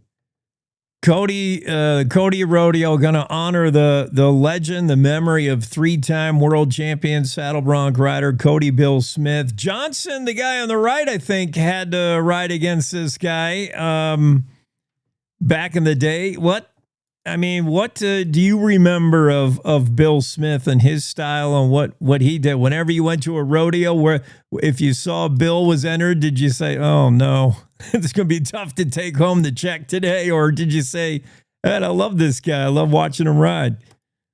Well, you had to love watching him ride. He was the toughest bronc rider probably I've ever seen. His career was spanned quite a few years, won 3 world's titles, and mentally, he was the toughest bronc rider I've ever seen. Joe, probably the most talented, made the prettiest rides I've ever seen. But Bill Smith was kind of an enduring, quite a man. Really enjoyed watching him and enjoyed it more getting to know him better after he retired. Hey, let me ask you guys on the ends, Clint. And I want to ask you about today's rodeo and how it may be different or not. I don't know, but today's, these are different kind of rough stock competitions. Today's rodeo, you see these stock contractors and they bring trained bucking horses that, it's their job and they're just so good at it. But back in the day, did you get a similar horse? What was the ride like? What was the bucking like? Because I know Bill Smith talked about he just wanted to get on rank ones, like the meaner, nastier, break in half rank. That's what he wanted. Was that a different kind of ride? That horse that was just wild, unpredictable. And then today's horse, which I don't know, is today's saddle bronc horse different than 30 years ago? Well, I think they're different now. Yes, I think they've bred these horses to where they're bigger and better and stronger. And so, yes, I would have loved to have gotten on those kind of horses when we rode. But we had some good ones too. I mean, they were just different. Some of them were different, probably harder to ride in a way. But and probably before my time, Bill's horses were a lot like these horses. I think they bucked a lot harder, earlier. I think, but it does seem better now, the horses. Clint, what do you think? I mean, today, at least right now, it seems, you got a lot of half draft. It's all about power, man. They just want to pound you into the ground. Is it a different horse today? Would you rather ride when you rode, or would you rather ride today in a rodeo? There's probably a few more good horses now due to the breeding programs, but there was good horses in every generation, and a good horse is still a good horse, no matter whether it was 100 years ago or today. Good. What you do see is cowboys have a choice where they go, and if if you have a set of horses that are fairly rider friendly, you're going to get lots of cowboys. And rodeo, to put on a good rodeo, you got to have the top guys. So they want to have horses that are fairly rider friendly, but still buck really hard. And if you get in time with that rider friendly horse, they feel pretty good. If you get out of time, they'll throw you over the fence. But you can't really compare the horses too much. They're a little different, but a good bucking horse is still a good bucking horse. They hadn't changed that much. They're just a few more pretty nice horses. Let's come back to Rick Smith. Your brother Bill was born on this day, 1941. Is the birthday the reason why we're doing the memorial today? No, you're a month off. He was born in June. All right. Yeah. Whoops. 28th. Yeah. Well, the reason we're doing it today is it coincides with this match bronc riding that our friend Maury Tate, who runs the night rodeo, had asked my brother last winter if he couldn't name tonight's event the Cody Bill Smith Classic. And Bill was thrilled about that and honored to have this event named after him. Well, then when he passed away, we went to a memorial setting then. But so that's the reason it is today. Thought it's a Monday. In the rodeo world, Monday can somewhat be a day off. You never know for sure, but there's so many events in July, you never know. But so it seemed like the ideal time to have Bill's memorial too. Bill Smith won saddle bronc riding championships in 1969, 71, 73, qualified for 13 national finals rodeo. Cody Bill Smith, legend in the sport for sure. I mean, when you got Donnie Gay saying he's one of the best he's ever seen, that puts you up there with Donnie Gay, Casey Tibbs, Shoulders. I mean, all the legends. Bill Smith sits there right among them. Later, after his rodeo days are over, because unfortunately, nobody rodeos you don't rodeo right up to the end. It's tough on the body. Later, Bill became known as the horse sale guy out of Thermopolis. But I don't know, you as his brother, you know him probably best.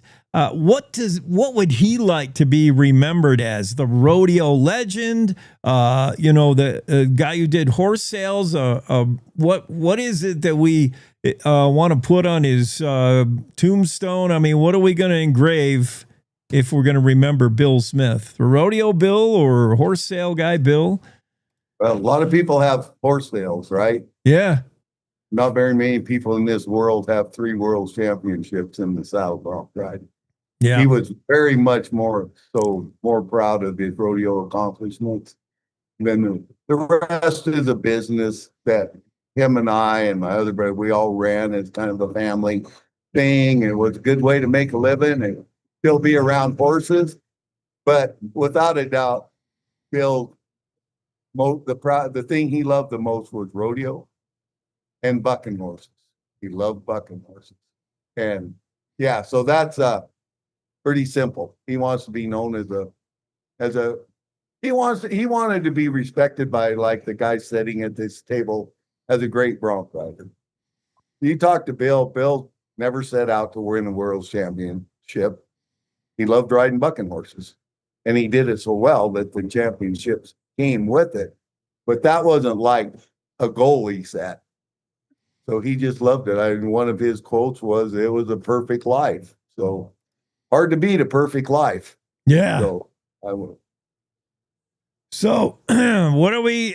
Tell me again what we're doing today and tonight in Cody, the memorial to honor Cody Bill Smith. What's happening? 1 o'clock is what? The memorial itself. Okay. That's for some friends, some dear friends will speak. There'll be a video and highlighting Bill's rodeo life. And family. There'll be a lot of family and friends at there. Then tonight will be the rodeo action with the bronc riding, bull riding, and bareback riding at 8 o'clock tonight. All right. Anybody? Let's see. What happened to Sean Davis? Sean was hitching a ride on a private plane from Texas, and it was supposed to be here last night, but the boy whose grandfather owns the plane got hurt at Cheyenne in his finals yesterday. Not very bad, not bad. So they stayed in Cheyenne, and they're coming in today.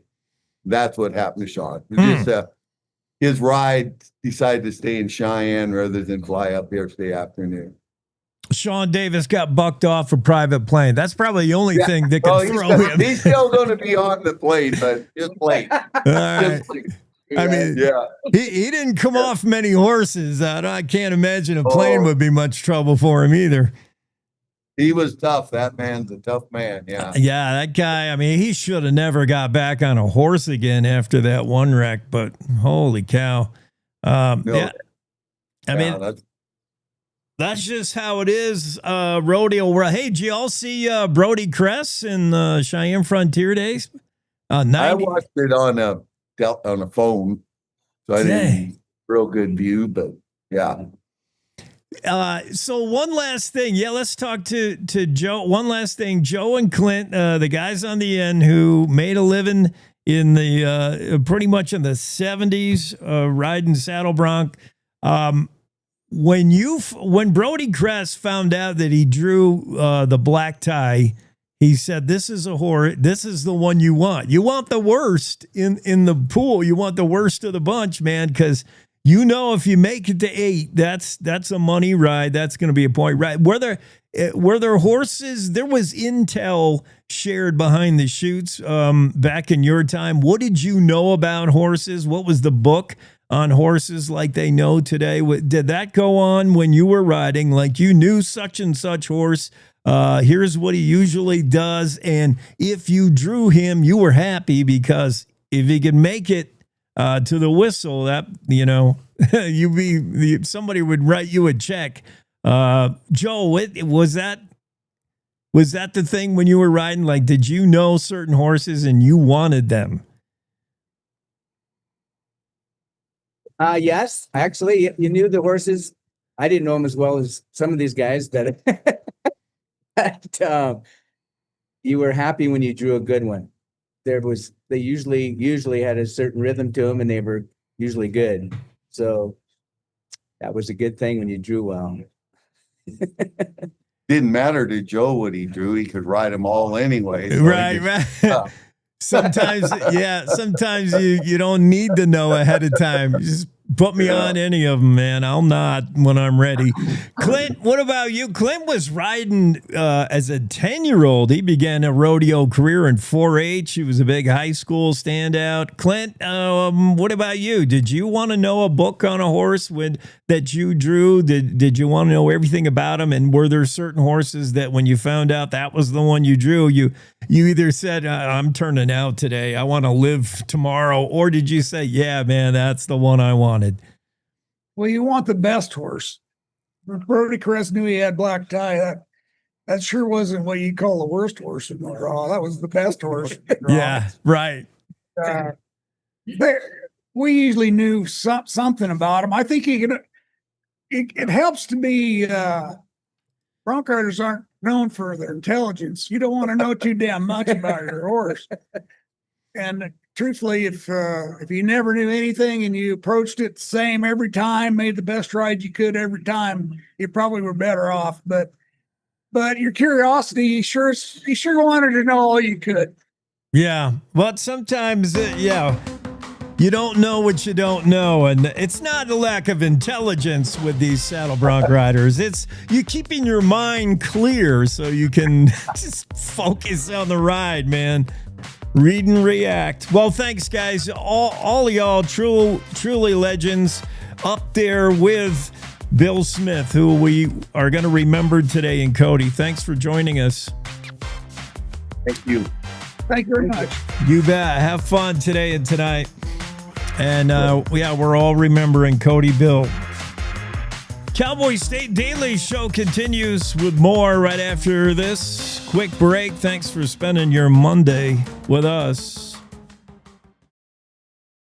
Wyoming is the cowboy state. From corner to corner, there are so many stories to be told, and more cowboys and cowgirls are turning to the Cowboy State Daily News team to keep them in touch with what's happening both locally and in other parts of Wyoming.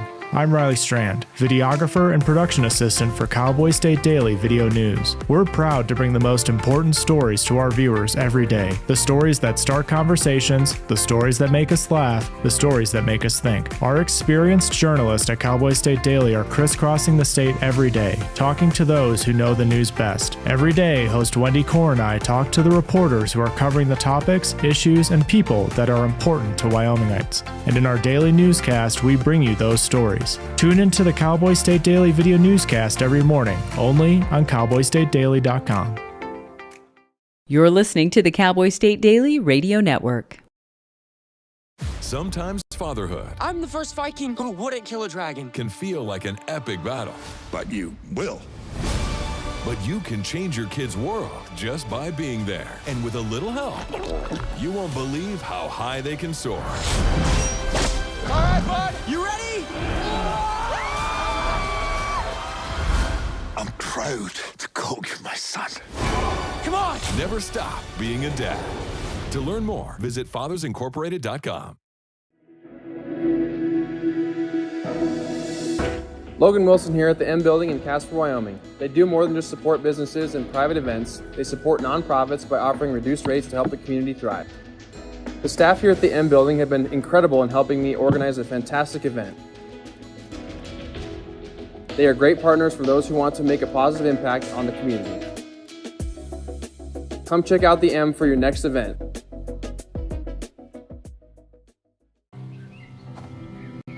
For decades, I've taught you everything I know.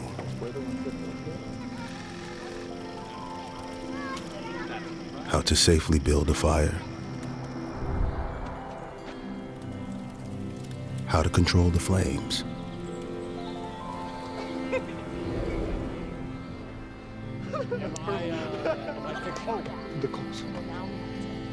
What to do with hot coals.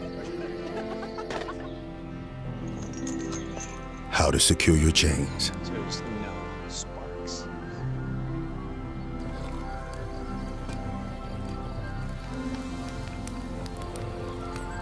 But I can only teach wildfire prevention. Only you can prevent wildfires.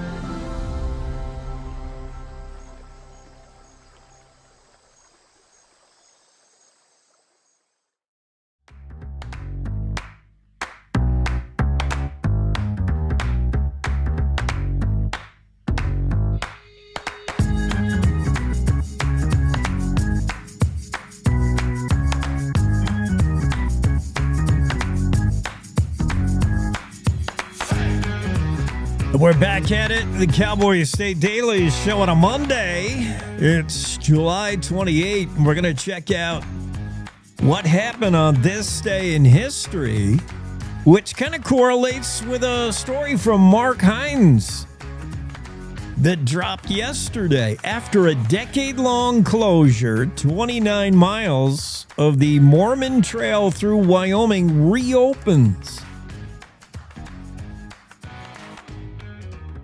After a decade-long hiatus, this 29-mile section of the Mormon Trail through Wyoming recently fully opened. It means members of the LDS Church can now make kind of a rerun, a historic 2-day trek along the trail in period clothing, pulling hand carts. I don't know how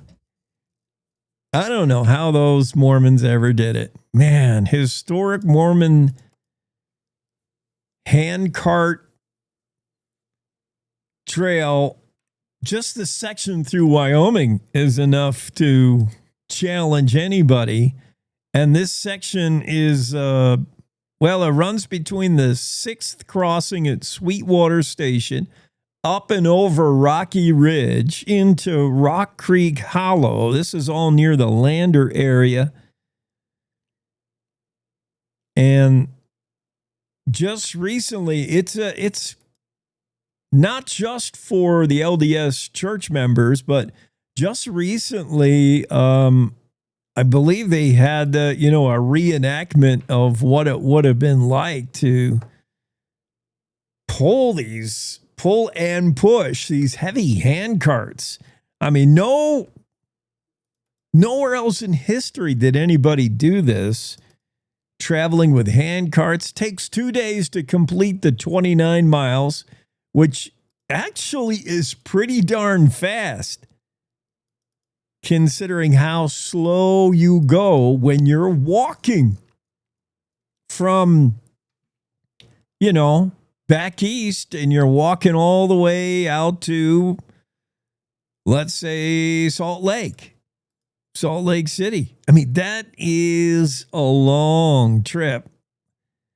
And we'll tell you how this day in history factors in with the Martin Handcart Company that began its trip from Missouri on this day in 1856. First, let's have Mark Hines talk about this reopening of the 29-mile section of a famous journey in the 1800s. After a decade-long hiatus, a 29-mile section of the Mormon Trail through Wyoming was recently fully reopened. That means members of the Church of Jesus Christ of Latter-day Saints can make the trek their ancestors did in the 1800s.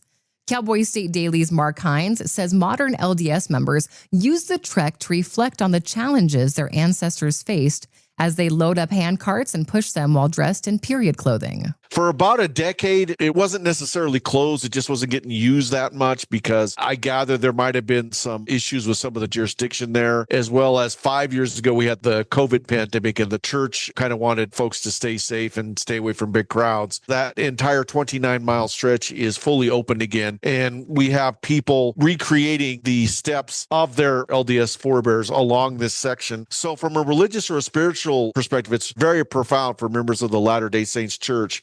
According to church members, the trek isn't only for them, but anyone who would like to appreciate beautiful Wyoming scenery and experience pioneer history.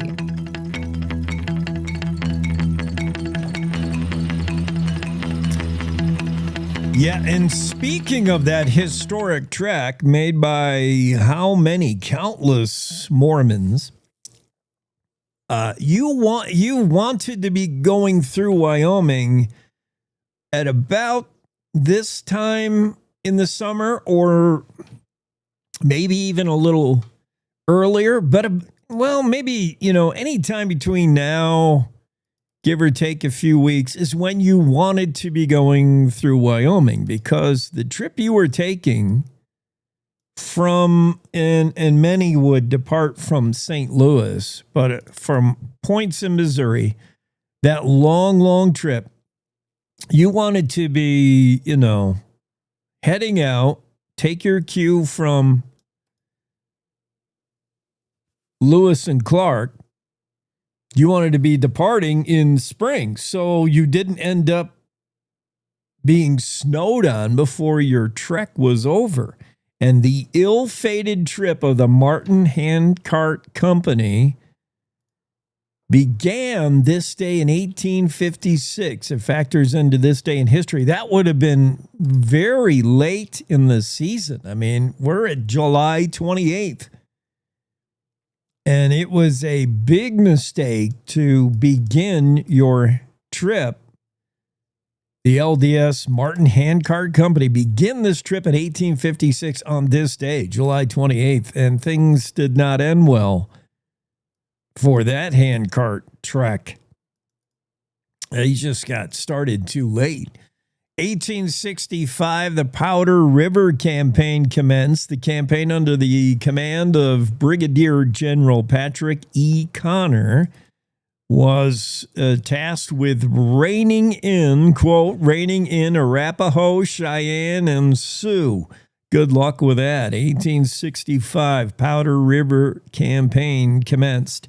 1866, Congress passes an act authorizing the Army to raise units of black soldiers as part of the regular Army. 1868, the 14th Amendment to the U.S. Constitution went into effect. On this day, July 28th, 1869, an Indian raid near Atlantic City killed 3 miners.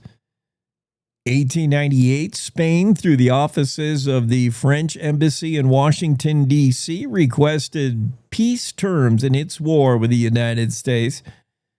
July 28th, 1908, the Star, a Casper livery stable, burned down. The fire was kept from spreading, but the fire was a major disaster in town, resulting in the loss of 11 horses, a hearse, a large amount of feed. This happened back in 1908. 1913, this day, Sheridan cattleman John B. Kendrick moved into his mansion called Trails End. 1917, this day, the Cokeville Telephone Company was incorporated. Pancho Villa surrendered to the Mexican government on this day in 1920. 1938, Cheyenne Light, Fuel, and Power began to purchase power from the Seminole Dam. 2018, today was the National Cowboy Day for 2018. I think yesterday was the National Day of the Cowboy. This year, I think it changes every year. I thought it was yesterday, but I could be mistaken. And finally, on this day, also in 2018, tornadoes, more than one, touched down south of Douglas near the Glendale Reservoir. 2018. Where were you then? Do you remember that? All these things happen on this day in history, July 28. Time to check in with the Western Ag Network and the Rodeo Roadshow. Will, you're on. It's the Rodeo Roadshow on the Western Ag Network. Hi, everybody. I'm Will Rasmussen, big time in the rodeo business. I'll tell you that. I'm in Great Falls, Montana at the Montana State Fair.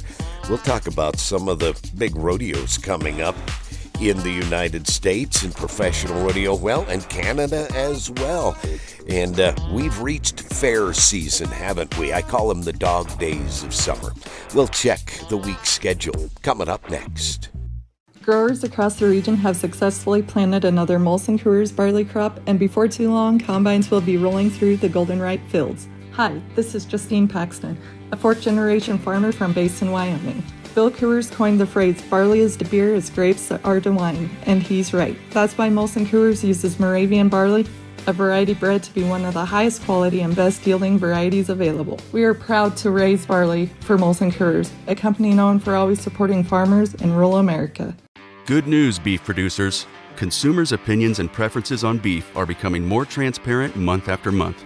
Your checkoff dollar supports state-of-the-art research that taps into thousands of consumers' eating habits every month to track modern trends in meat demand and other proteins. With this knowledge, the Beef Checkoff can invest your dollars more wisely in future projects, empower the industry, and strengthen beef's place in the market. Get the full story at yourdollardoes.com. Funded by the Beef Checkoff. Big time in the rodeo business. I'll tell you what, a lot of money can be won. I'm in Great Falls, Montana, 4 nights in Great Falls at the Montana State Fair. Others going on in the heat of Kansas, as they call it, the Heat Tour. Dodge City, Kansas going on, Phillipsburg, Kansas, Abilene, Kansas, in the land of Oz. Castle Rock, Colorado, big doings down there in the Rocky Mountain State. Heber City, Utah, just on the east side of the Wasatch Front of Utah. Strathmore, Alberta has big doings up there, north of the 49th parallel. Sydney, Iowa, in the Midwest, has a big show going on.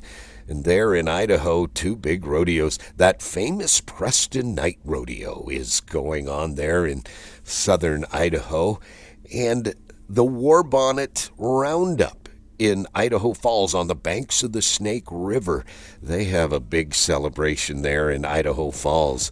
Good luck to all those Idaho, Kansas, Iowa, Alberta, Utah, Montana. It's all going on, and we'll try to stay on top of it. I hope wherever you are, you come see us at a rodeo near you. Thanks for making us a part of your day today. On the Rodeo Roadshow, I'm Will Rasmussen on the Western Ag Network. Cowboy State Daily is all about Wyoming. All it takes is one visit, cowboystatedaily.com. Yeah, and we wrapped up the Daddy of 'em all, speaking at rodeos, and the bingo card I want to talk about when we get a chance. Next hour, the Cheyenne Frontier Days bingo card. If you spend any amount of time at the Daddy of 'em all 10-day rodeo, you'll see many things like a woman with no bra, socks with sandals. You'll see that at Walmart anywhere.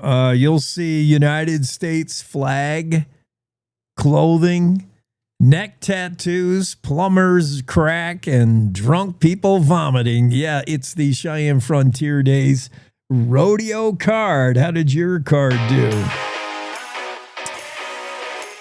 Yeah, that'll wrap it up for this hour. You're spending your Monday with a Cowboy State Radio Network. We got more coming up right after the top of the hour break.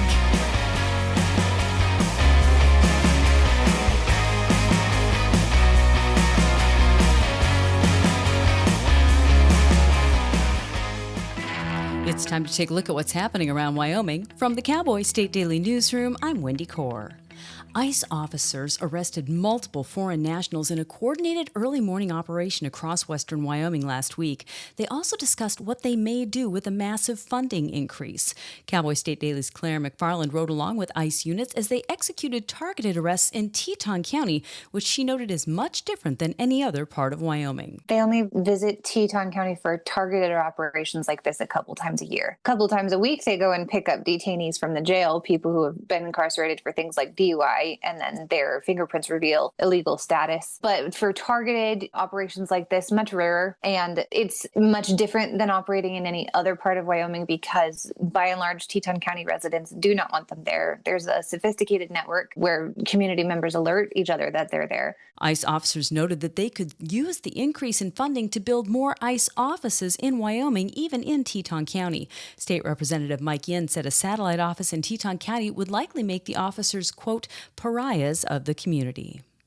The finishing touches are being put on the University of Wyoming's new $289 million dormitories and dining hall.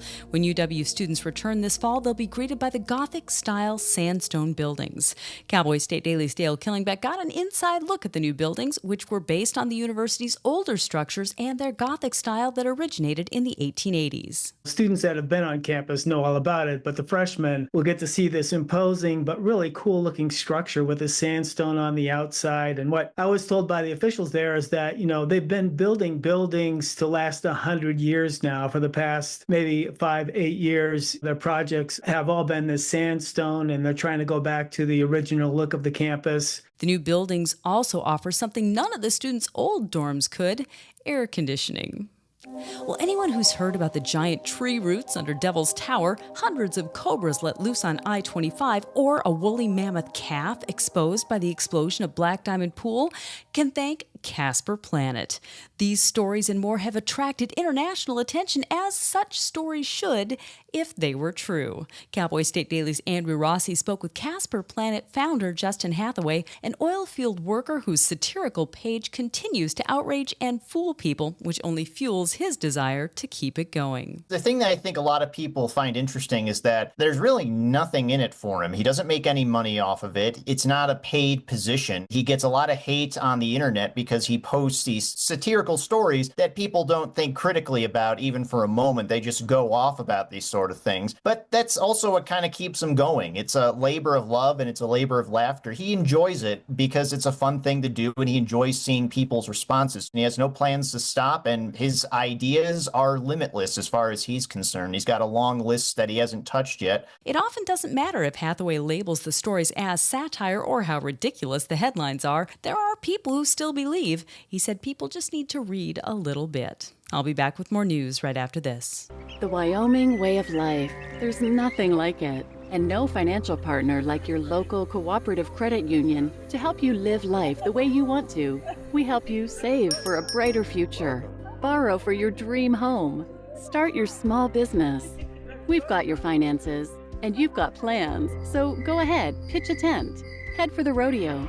Reel in a big trout. Fire up the smoker.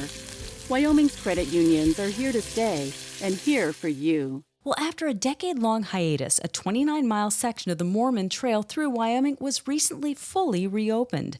That means members of the Church of Jesus Christ of Latter-day Saints can make the trek their ancestors did in the 1800s. Cowboy State Daily's Mark Hines says modern LDS members use the trek to reflect on the challenges their ancestors faced as they load up hand carts and push them while dressed in period clothing. For about a decade, it wasn't necessarily closed. It just wasn't getting used that much because I gather there might have been some issues with some of the jurisdiction there, as well as 5 years ago, we had the COVID pandemic and the church kind of wanted folks to stay safe and stay away from big crowds. That entire 29-mile stretch is fully open again, and we have people recreating the steps of their LDS forebears along this section. So from a religious or a spiritual perspective, it's very profound for members of the Latter-day Saints Church. According to church members, the trek isn't only for them, but anyone who would like to appreciate beautiful Wyoming scenery and experience pioneer history.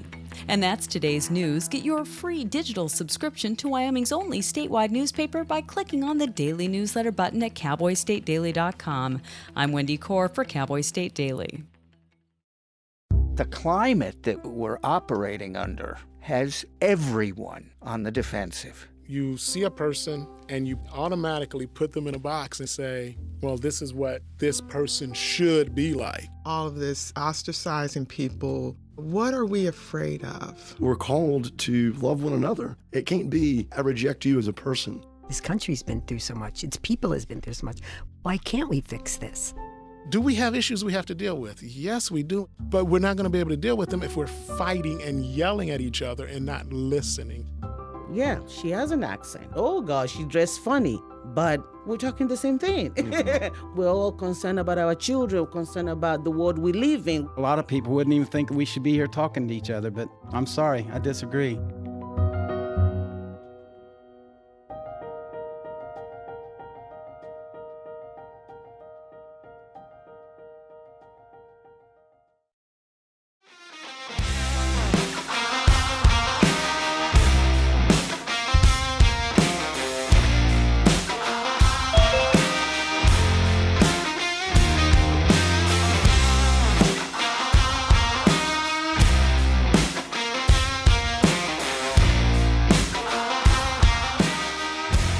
It's a Monday edition of the Cowboy State Daily Show, and that means David Madison is here. David, where are you at nowadays? You back in Big Sky Country? Yeah, I'm in Montana. I was trying to get down to Wyoming and woke up to a flat tire, so I'm a little stalled here on a park bench next to the pub. All right, trying to get out of town. Yeah, it was quiet. I had the whole place to myself till about 2 seconds ago, but anyway, so yeah, coming to you live from a bench in Bozeman. Dang. Yeah. So you got a tire coming? What are you gonna do? Yeah, I think they're gonna fix it, and I'll be on the road to Casper here in a minute. And what's going on in Casper? We've got the Minerals Committee meetings this week, the interim legislative committee. So lots of talk, probably a lot of talk about nuclear waste. There's some representatives from the Department of Energy coming out. Today, I'm supposed to make it down to a meeting with DISA Technologies, which does some mining. They call themselves a mining disruptor technology company, where they have new tech to reprocess old uranium tailings. If I have that right, you'll have to check out my story later this week. So yeah, but I was all ready to go. I felt like I had my act together, and then I woke up and there's a big screw in my front right tire. So it's over there at Tire-Rama, my friends. All right. Anyway, but that might segue right into fixing the Fix-It story about the Yellowstone bus. Oh, good move. Yeah. All right, there's the car starting right there. Oh my goodness. Anyway, so I've the last few weeks I've been riding my bike through my neighborhood, and I see this giant bus in my neighbor's driveway.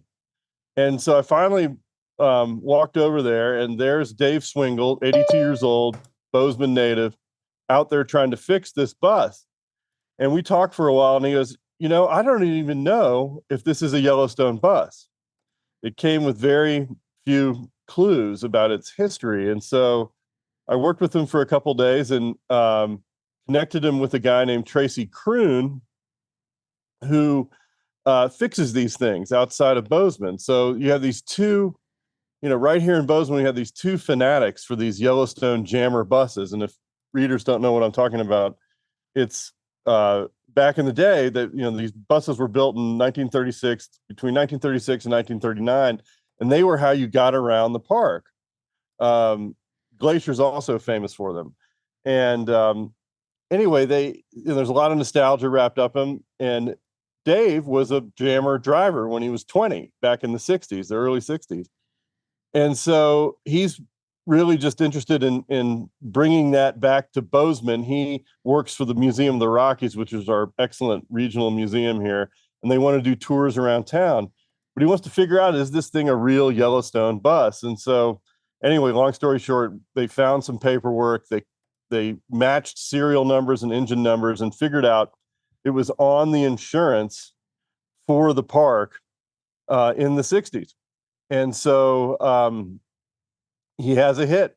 It was just confusing because there was no yellow paint. And there were some other features. You'll have to check out the story to see that all the different clues he was working with. But good for Dave. He tells the story of how you got the job back then as a jammer driver. They would first he had to hitchhike there. Just getting to Mammoth Hot Springs to the headquarters was hard.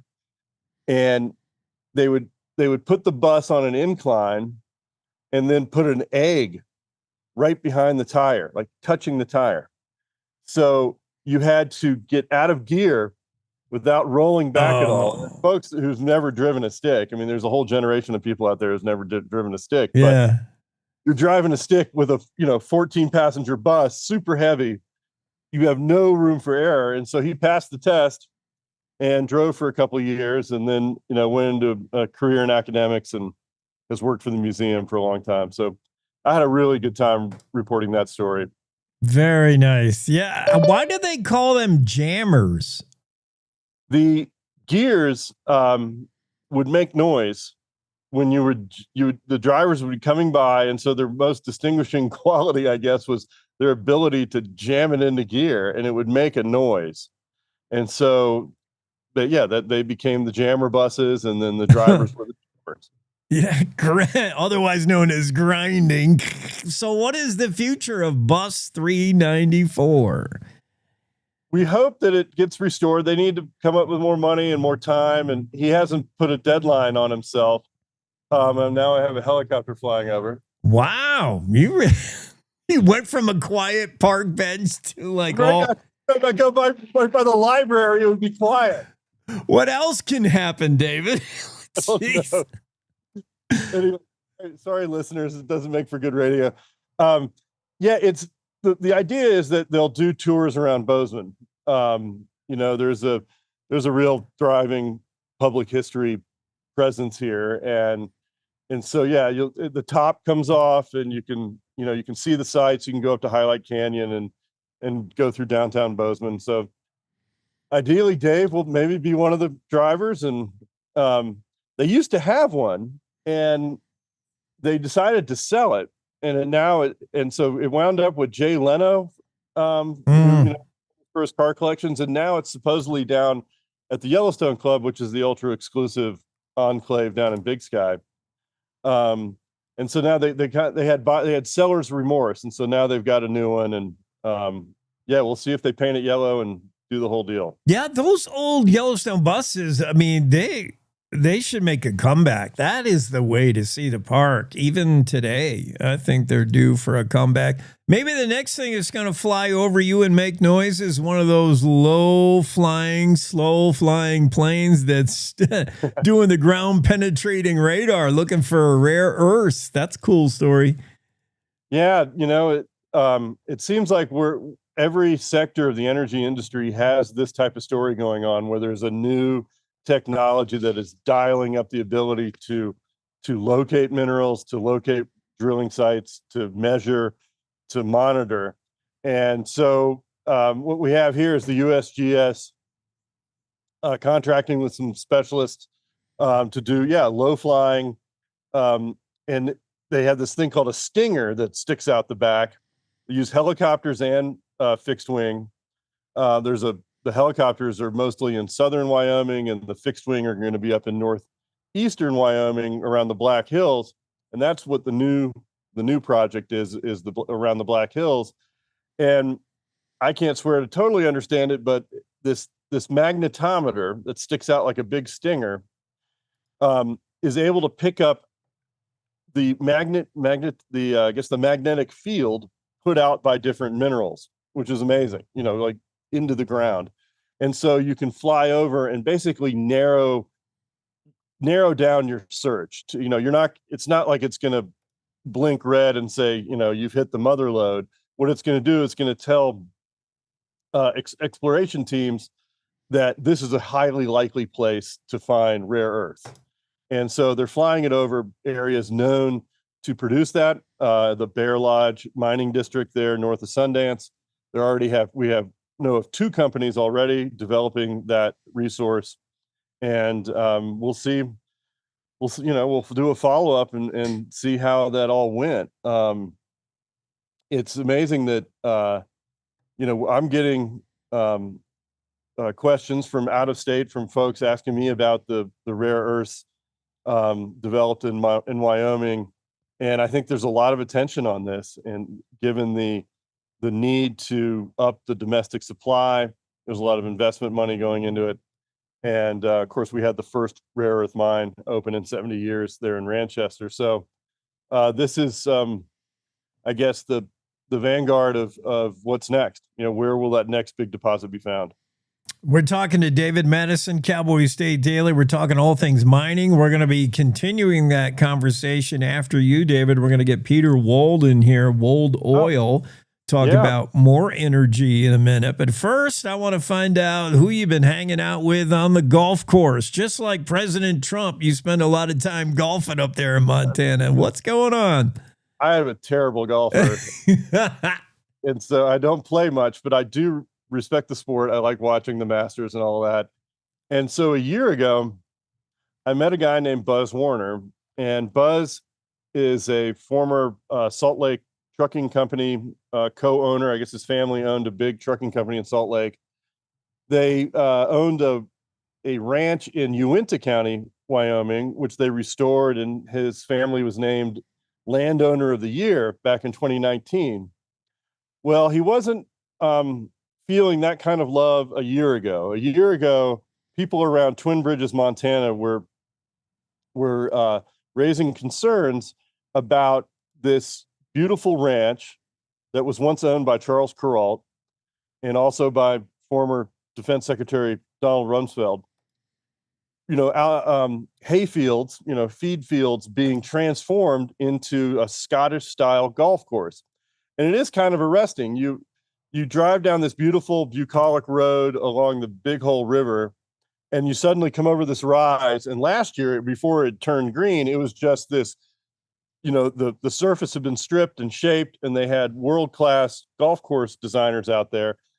And neighbors were really raising, a bit of concern around this, and they called the TV station in Butte.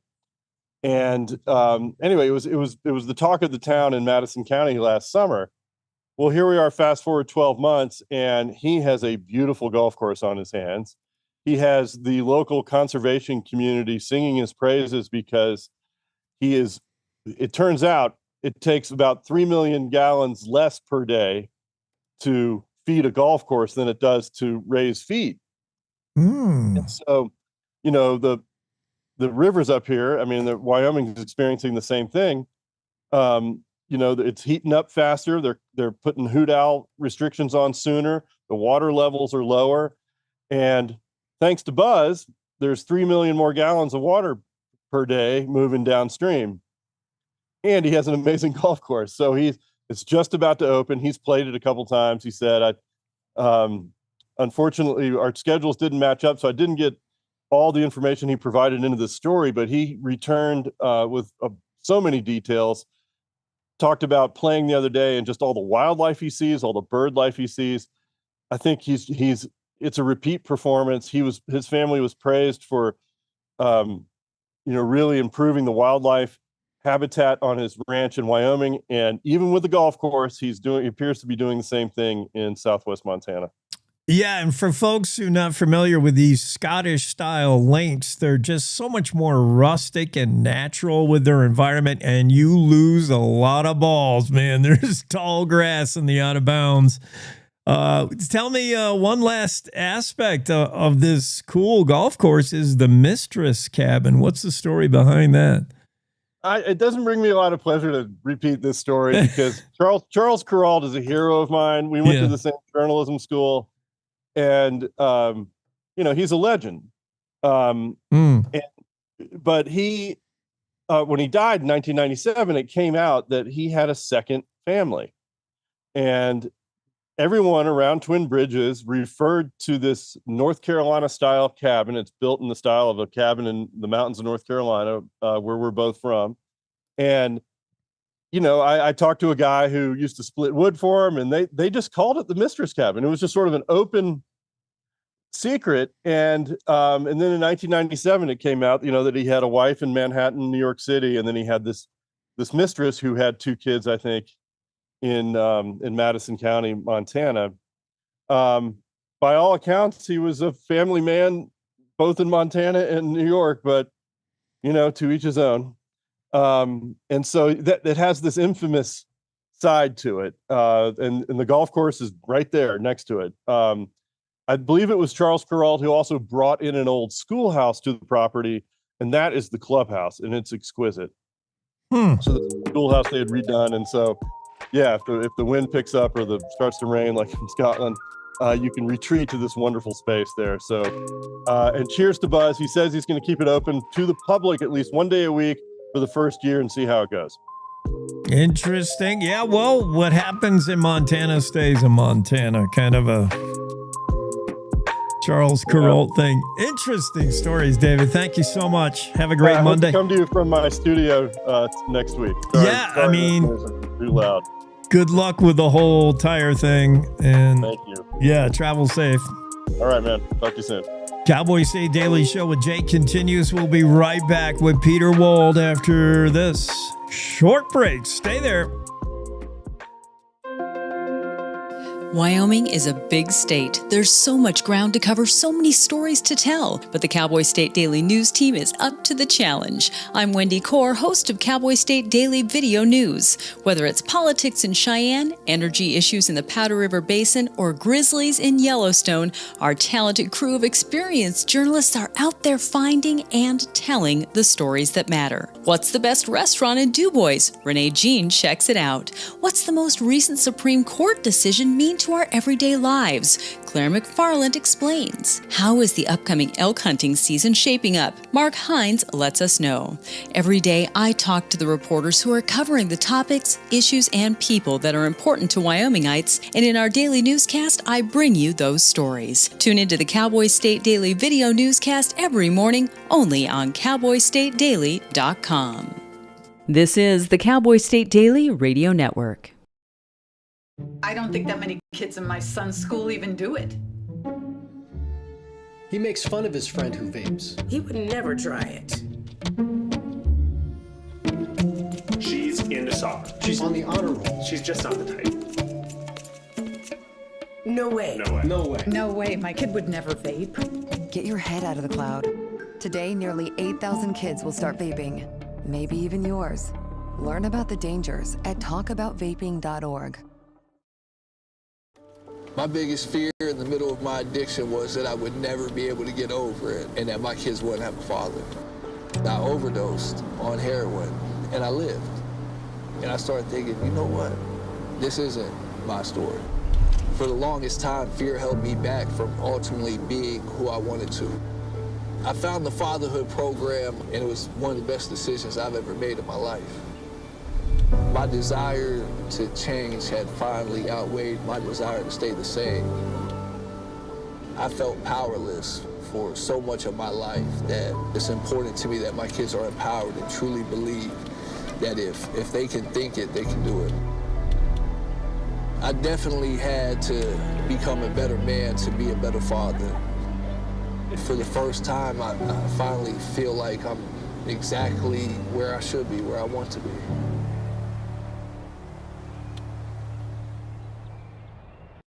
Life's daily battles are not meant to be fought alone. We're not powerless, so long as we don't lose sight of what's important. Don't be afraid to seize that moment to talk to your friends. Cloud, you okay?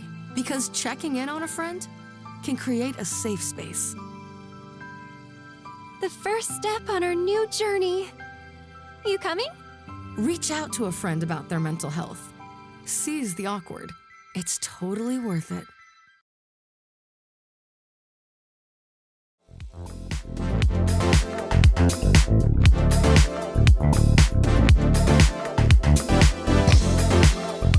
Cowboy State Daily Show with Jake continues as we get into the Zoom room again. We welcome into the discussion Peter Wold. Peter, along with his brother Jack, taking over for Wold Oil, a company that Father John founded back in the 1950s. John Wold, who your dad lived to the age of 100, was that's pretty good genes. That's positive. Former U.S. Congressman for Wyoming and the first geologist to serve in the United States Congress.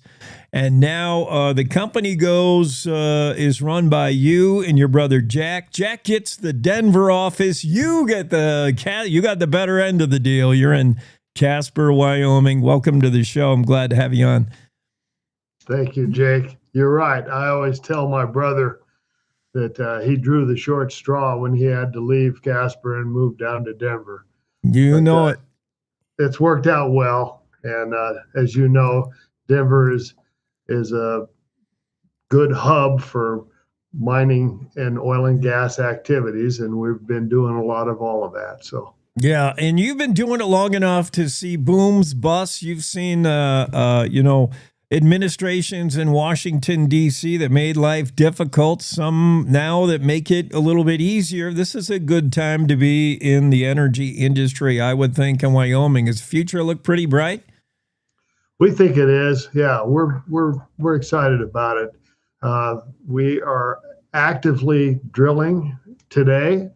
And over the years, Jake, we have been in the coal business. We've been in the uranium business. We've been in the trona business, the oil and gas, of course, and even the wind. So we've been in a wide spectrum of energies and the mineral development. So it's as you say, it's an exciting time, and we're delighted with the reduction in the regulations now that we're seeing come out of this new administration. We're talking to Peter Wold, Wold Oil. Give me an idea of what you do, because there's different parts of energy, extraction. Some folks just do exploration. That's it. Or just do research, or just do the actual drilling. I think you encompass all of it, beginning to end, do you not? We have certainly over time. Today, we are a bifurcated company in minerals management, royalty management, lease management, and a drilling program. Now, we are not actively the operator of our drilling program, but we are very involved with it. We have a program going that has a number of permits and leases out in the Powder River Basin, and we're seeing some wonderful results. We're really excited about that. I've heard you quoted as saying you have to be very nimble if you're going to be in the energy industry, ready to pivot, ready to do what you got to do. And like you mentioned, you've seen a lot, you've done a lot of stuff, whether you're mining minerals, coal, talc, uranium, trona. I mean, is it all the same to you, or each thing requires a little bit of a specialty, eh? Yes, it's really important that you focus on one, and you don't get distracted by trying to do too much in too many different industries. It's really important that you become the best and the most knowledgeable in whatever venue you're tackling. So for the oil and gas business, we have focused on the Powder River Basin, and we have studied it, and we feel like we know an awful lot about it. So, I mean, what is, if you had to just focus on one thing, I mean, oil and gas go hand in hand. Is that pretty much together? Where you find oil deposits, you find natural gas deposits. That's kind of similar. Those two are always married, or no? Usually they are, and they certainly are out in the Powder River Basin. For instance, Jake, we have currently drilling now on one pad 5 wells that are be going in different directions. They're going to be drilling down about 10,000 feet vertically, and then 3 of them are going to go 2 miles horizontally in the Niobrara Formation. The other 2 are going to go down a little bit deeper and are going to go out 3 miles. So it's nice that we're able to have the minimal impact on the environment out there. We're doing all of this from one pad, one location, and we're seeing really good results. I mean, the technology, the innovation in drilling right now is unbelievable. We're talking to Peter Wold. He and his brother Jack are running Dad John's company. Dad, could John have ever envisioned drilling this deep and then turning, making a 45-degree turn and then going sideways? That's incredible, unbelievable. Yeah, no, it absolutely is, and I think that he would be shocked. He would be very impressed and delighted, I might add. Right. Now, why is it that we have to do that? Why is it that this horizontal drilling, what is it? Because you're able to just reduce your infrastructure from one pad, one location. You can do a lot of different things, or what is it? Why do we do that? Well, for instance, in the Powder River Basin, there are stacked pay zones. We have the Mowry, we have the Muddy, the Frontier, the Niobrara, the Turner, the Sussex. All of those are producing formations. And so on one pad, you can drill down to multiple formations with a well for each one of them and go in different directions. And it minimizes the impact that we have on the land out there. So, and that's something that's important to us. We're obviously, we're all environmentally sensitive, and we want to minimize the impact that we create.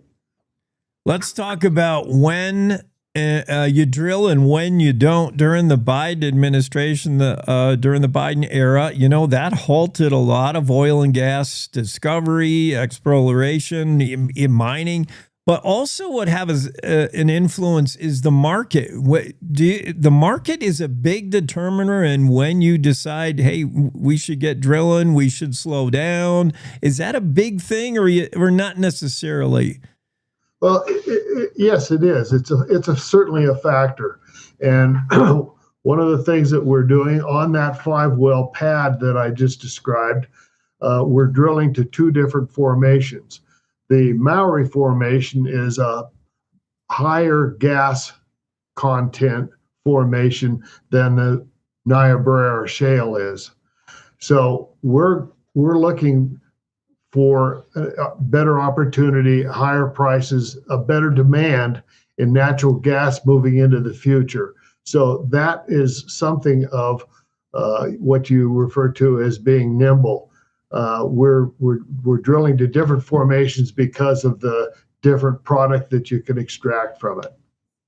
I can't even begin to understand mining and how complex it is. But I know one thing: it's not just getting the oil and gas; it's then there has to be some kind of distribution, some kind of infrastructure. What's all involved in that? Like pipelines, and once you get it out, that's only the beginning of your profit. It's like a fishing, once you land them, the rodeo is on. What do you do after you get the oil and gas out? No, you're absolutely right. And one of the things that we're blessed with here in Wyoming is that Wyoming has 30,000 miles of pipeline and infrastructure to do just what you have described, so that we can get our product to market. We get it to refineries. There's 3 or 4 refineries here in the state. We utilize them, and they're then marketing our gas and oil elsewhere. So after it's been refined. So there's a pretty good infrastructure in the state right now. Peter, you touched on it just a little bit, but I want to make sure our listeners understand how environmentally conscious mining outfits have to be anymore. I mean, you can't be reckless, and I don't think you want to be reckless with the environment. Give me an idea. You touched on it. Give me an idea what you do at World Oil to make sure you're doing things right, sustainably. Clean up when an area is done. Like it's all about the environment. We only have one Earth. No, you're absolutely right. And as all of us here in Wyoming and probably anywhere else, we want to protect the environment. We're sensitive to that. We want the wildlife to feel at home and not endangered in any way. So one of the things that we do, we are drilling more wells on one pad. My example of the 5 wells on one pad. Right now, there are somewhere between 10 and 13 drilling rigs going, as opposed to a few years ago when there were 900 wells that were rigs that were operating in the state to produce the same amount. Actually, we're producing more with the 10 to 13 drilling rigs that are going horizontally than we were with 900 rigs operating and creating a significant impact on the environment.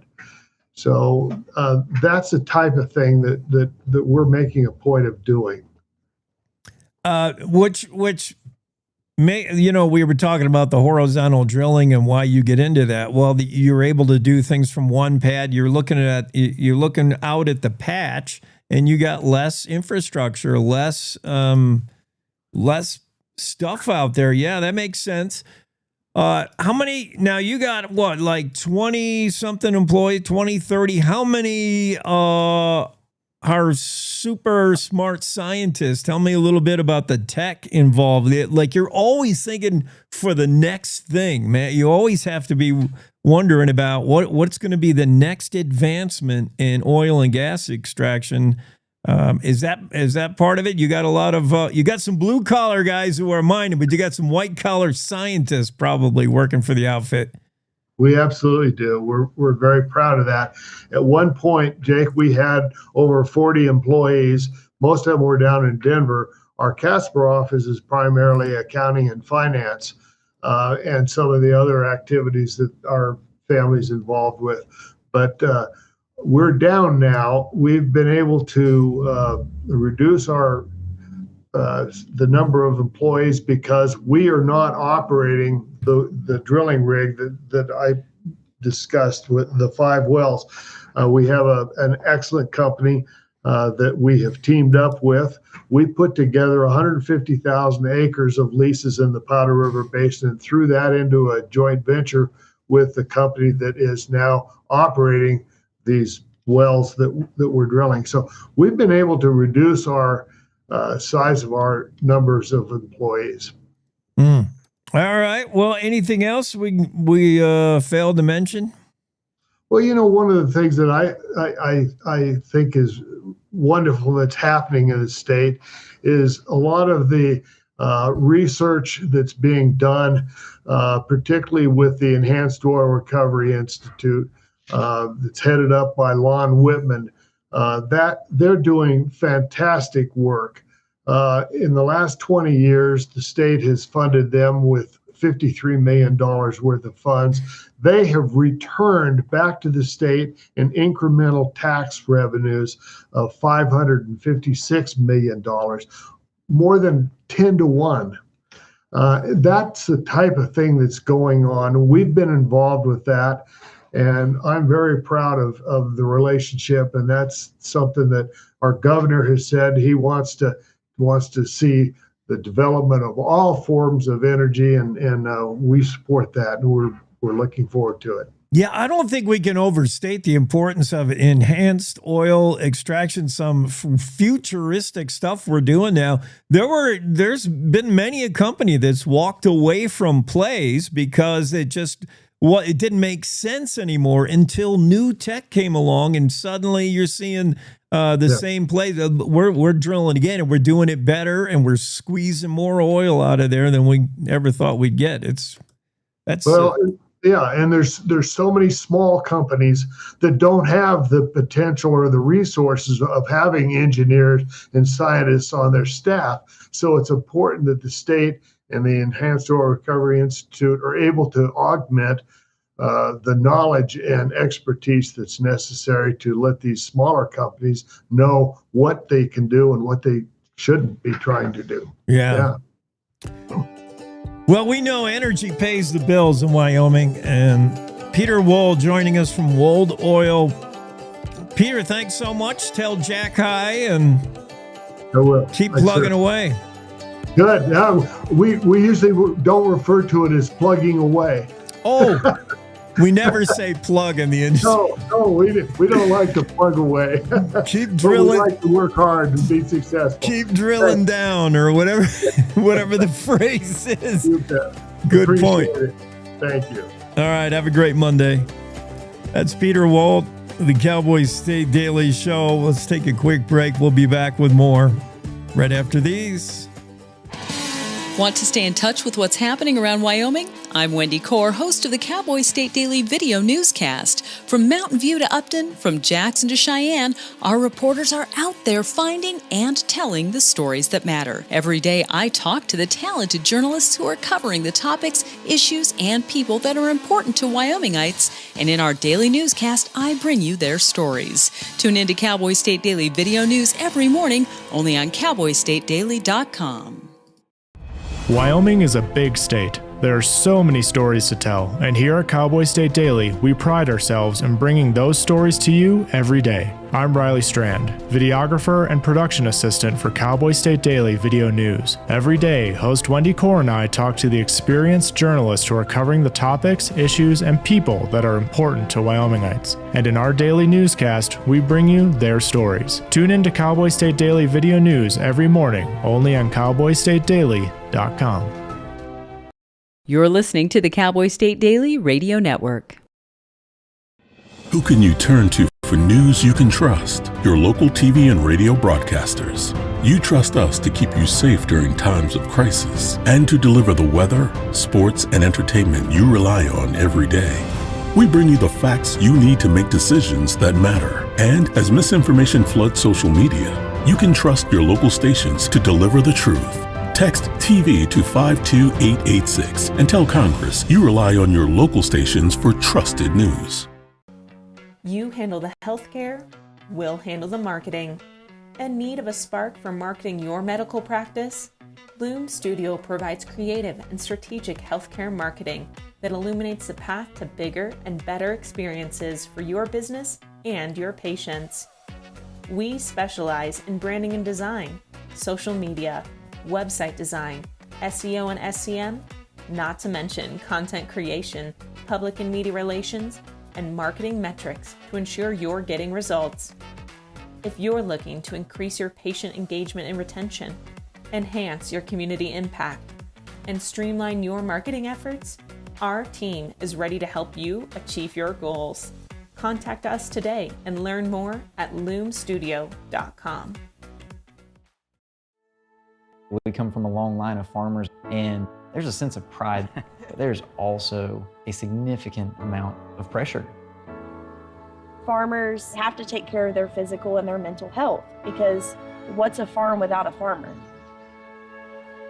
Watching the sun come up, that's my time. I can have a cup of coffee, and every day is a new opportunity. That's cool. Yay! Don't forget to check in on yourself. Love, your mind.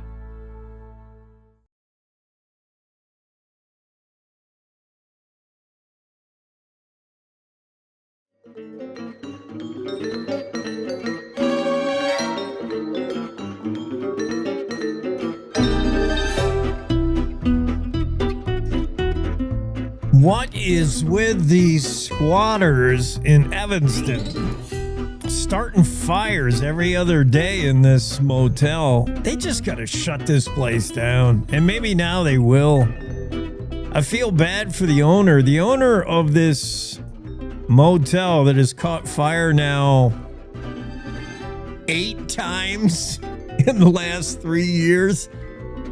It's the Hillcrest Motel. It hasn't been open in a while. Although, if you go to book a room there, there's still some online sites like hotels.com or whatever. They're happy to take your money. Oh, yeah, you want to spend the night in the Hillcrest? No problem. It's free right now. And there's many using the Hillcrest Motel in Evanston for free. Squatters have been an issue there. Of course, Wyoming lawmakers tried to deal with the whole squatting situation last session, legislative session.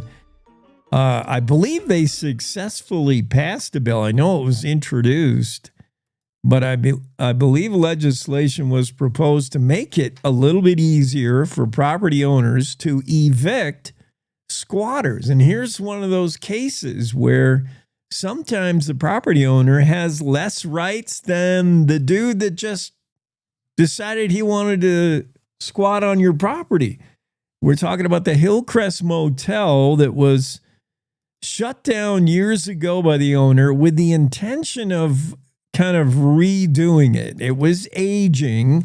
The 3.5 acre complex in Evanston was showing signs of age, and it needed a remodel. Well, money being what it is, the owner has not been able to get it done as fast as he would like. And meantime, the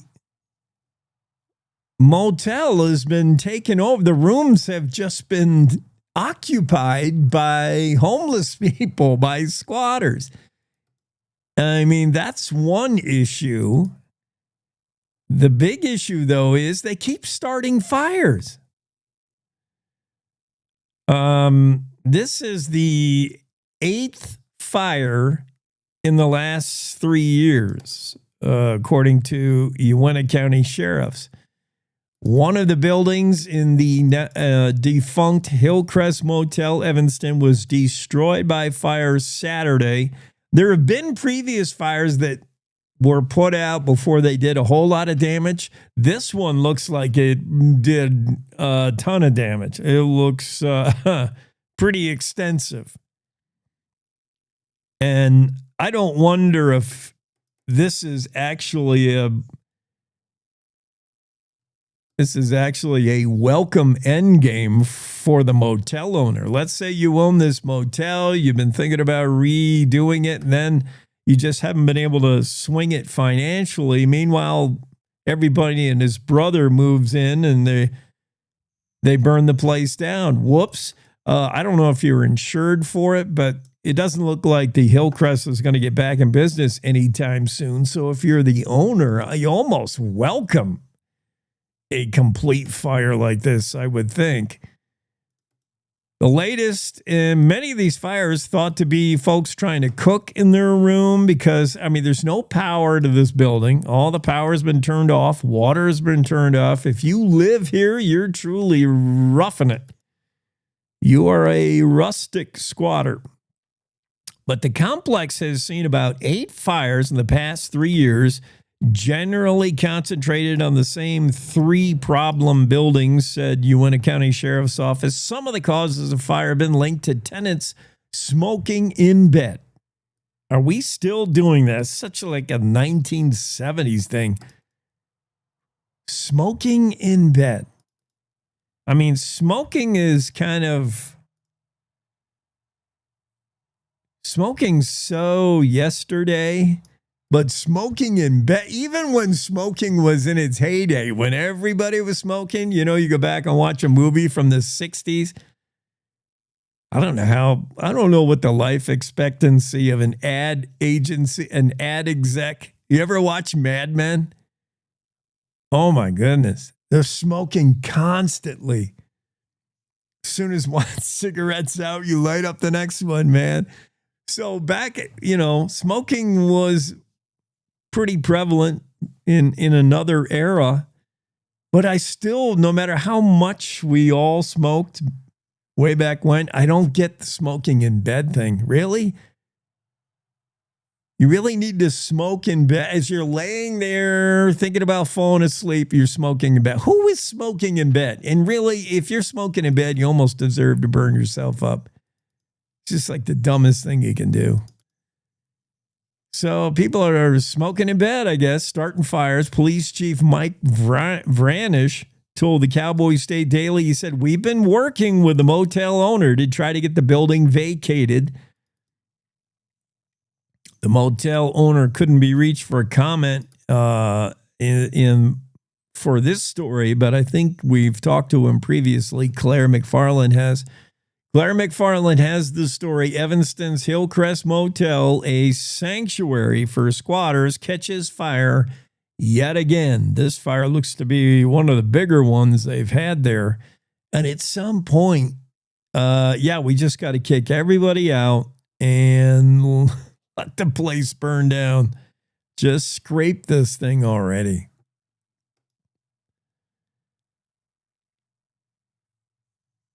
Congrats to Bubba Wallace. Here's a rough segue. Bubba Wallace just won a NASCAR race last weekend, and it was historic. Bubba Wallace becomes the first black race car driver to win any kind of a major race at Indianapolis's famed oval. Wallace climbed out of his number 23 car on Sunday, pumped his fist. He had just won the historic Brickyard 400, which means you get down on your hands and knees and kiss the bricks, right? And then don't you have to drink milk? I think that's the tradition at the Brickyard. But whether it's open wheel IndyCar racing or NASCAR racing, no black driver has ever won a race in Indianapolis on the famed oval until 31-year-old Bubba Wallace did it. He had to overcome a 18-minute rain delay, fears about running out of fuel late in the race, and holding off charging Kyle Larson. But he did it, back-to-back restarts, and Bubba Wallace, first black driver to win a major race at the Indianapolis Motor Speedway's 2.5-mile oval. Way to go, Bubba. Authorities are looking to press terrorism charges for that lunatic that started stabbing people at a Walmart. This happened in Michigan, Traverse City, Michigan. I don't know if this guy is influenced. The terrorism is because of multiple assault charges. I think that the basis of charging this man with terrorism for stabbing, he stabbed like 11 people in the Walmart before he was finally subdued. Bradford Gile, 42-year-old. His motivations remain unclear, but the terrorism charge would stem from the fact that his victims seem to be completely random. He wasn't looking at stabbing a certain person for revenge or whatever. He was just stabbing people like crazy. So they're going to tack on a terrorism charge. But meanwhile, I know Michigan has a lot of mosques. I'm not saying this guy was a practicing whatever, but yeah, I don't know what motivated this guy. He's just crazy. And it took somebody with a gun to shut it down. I'm just saying, Does this kind of thing happen in Wyoming? Maybe not. Maybe not 11 people are stabbed. Chances are in Wyoming where 63% of us have a gun, at least one. I think we're second behind Montana by like 0.1%. Basically, Montana, Wyoming, firearms leaders when it comes to firearm ownership. And it's up there around, I think, 63-ish%. So you take 11 shoppers that were stabbed in this Michigan Walmart, and you apply Wyoming statistics on average, 6 of those shoppers are armed. Maybe they don't have their firearm with them, but they own a firearm. Yeah, this thing ends pretty quick if it's in Wyoming. And it took somebody with a firearm to finally shut it down. As this guy was out, he ran out in the parking lot after stabbing a whole bunch of people and was surrounded by 5 or 6 people yelling for the man to drop the knife. One dude had a pistol pointed right at him. And the man apparently was quoted as saying, I don't care, when was told to drop the knife. Somebody finally tackled him from behind, and they got him subdued before law enforcement can get there. 11 people stabbed in a frenzy in Traverse City, Michigan. Yeah, I think that ends a lot quicker if it's Wyoming. I mean, just let me run out to the truck and grab a gun.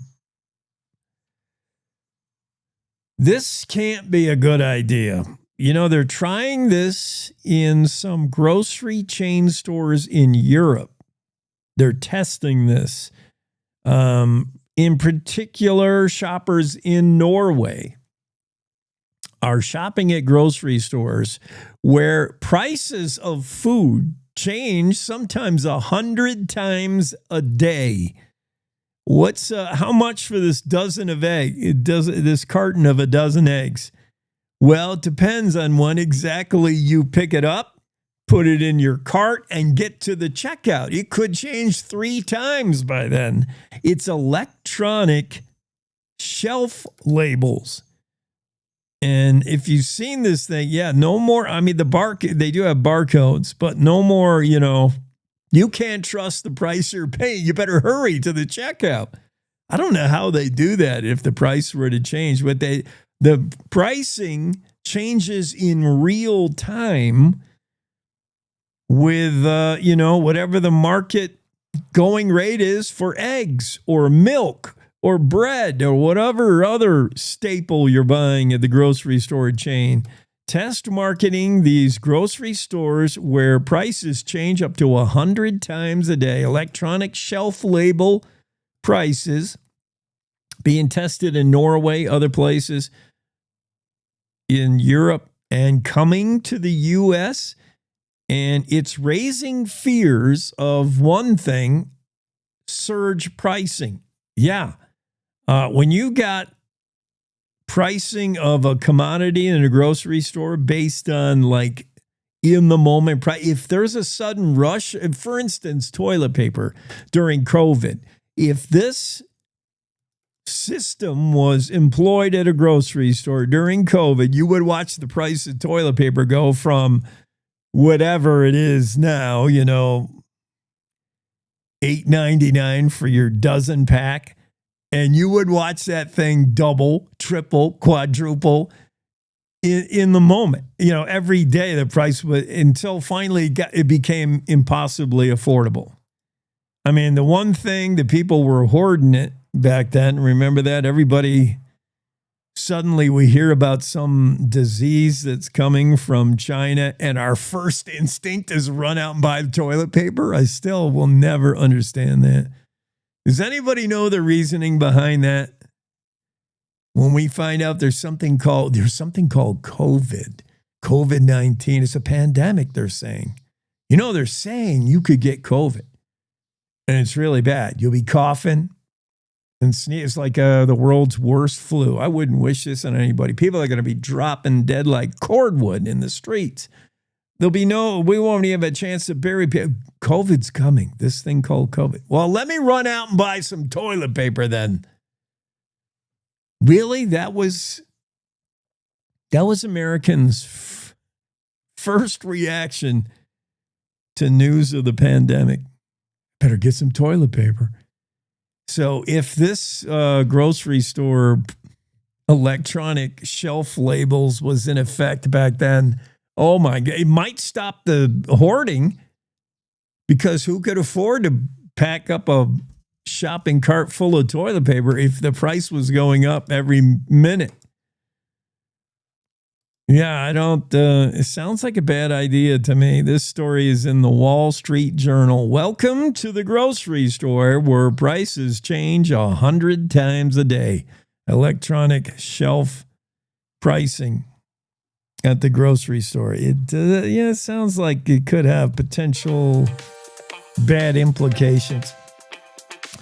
That'll wrap it up for this hour. We got to take a top of the hour news break, but so good to have you along this Monday with the Cowboy State Daily Show with Jake. It's been fun. We got more coming.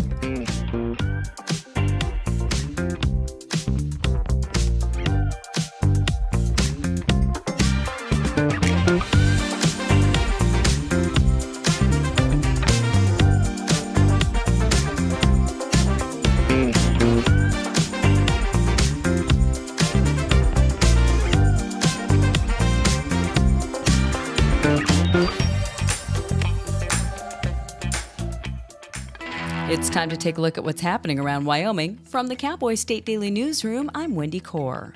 Along Montana's storied Big Hole River sits a ranch where a new golf course is nearly ready for play.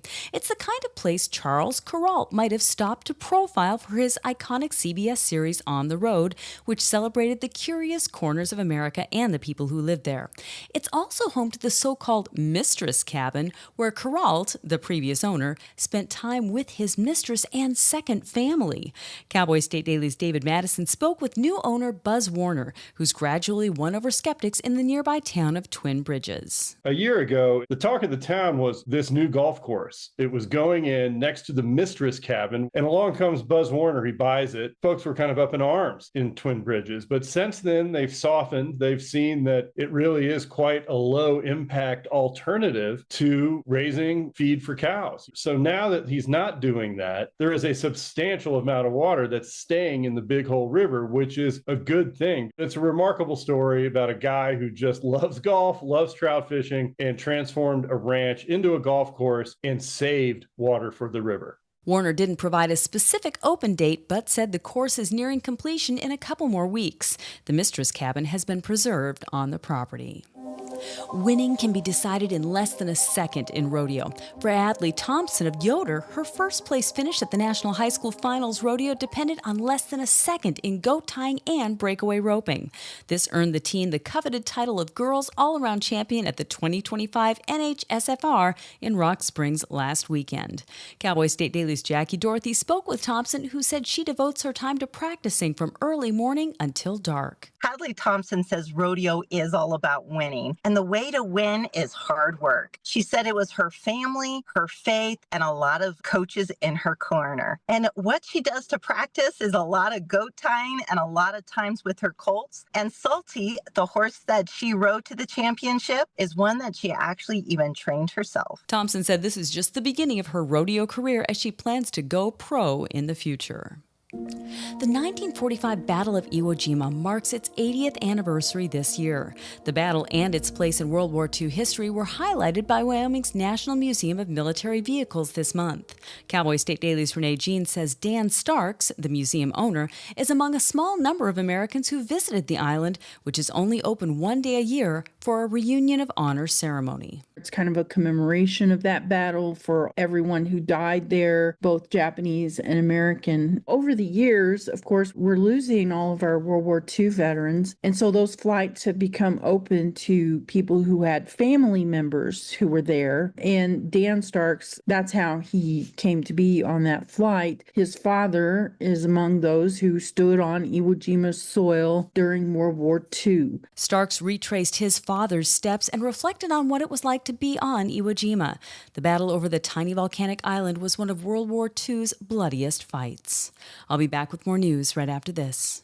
The Wyoming way of life. There's nothing like it. And no financial partner like your local cooperative credit union to help you live life the way you want to. We help you save for a brighter future, borrow for your dream home, start your small business.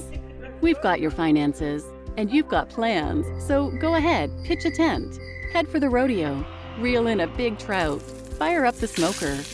Wyoming's credit unions are here to stay, and here for you. Well, what do locals do at Cheyenne Frontier Days? Well, play CFD bingo, of course. It's a popular annual pastime for locals that watch tens of thousands of out-of-staters flock to the daddy of them all each year. Cowboy State Daily's Greg Johnson headed out to Cheyenne Frontier Days to see how many bingo squares he could mark off.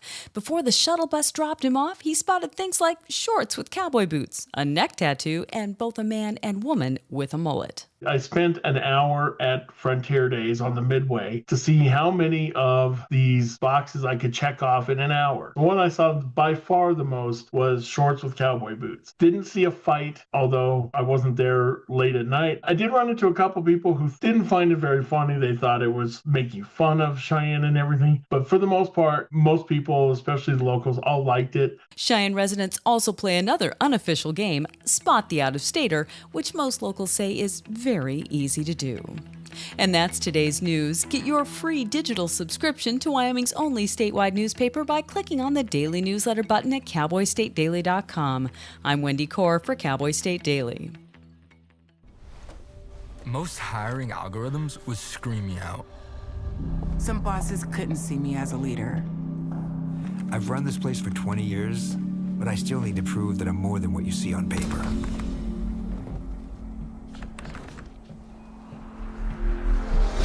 I've been running code as long as I've been able to reach a keyboard. This is what I do. It's second nature for me, coordinating 100 details at once. It's the way my mind works. I have a very mechanical brain. I sold them on my skills. You gotta be so good they can't ignore you. My magic is analytics and empathy. That's how I'm getting clients. You have to have the confidence in yourself to show up and defy the odds. I am more than who I am on paper. I never got a college degree. And today, I'm the CEO of my own company. People want to tell me I'm one in a million, when actually I'm one of millions. Stars are all around us. It's time for them to shine.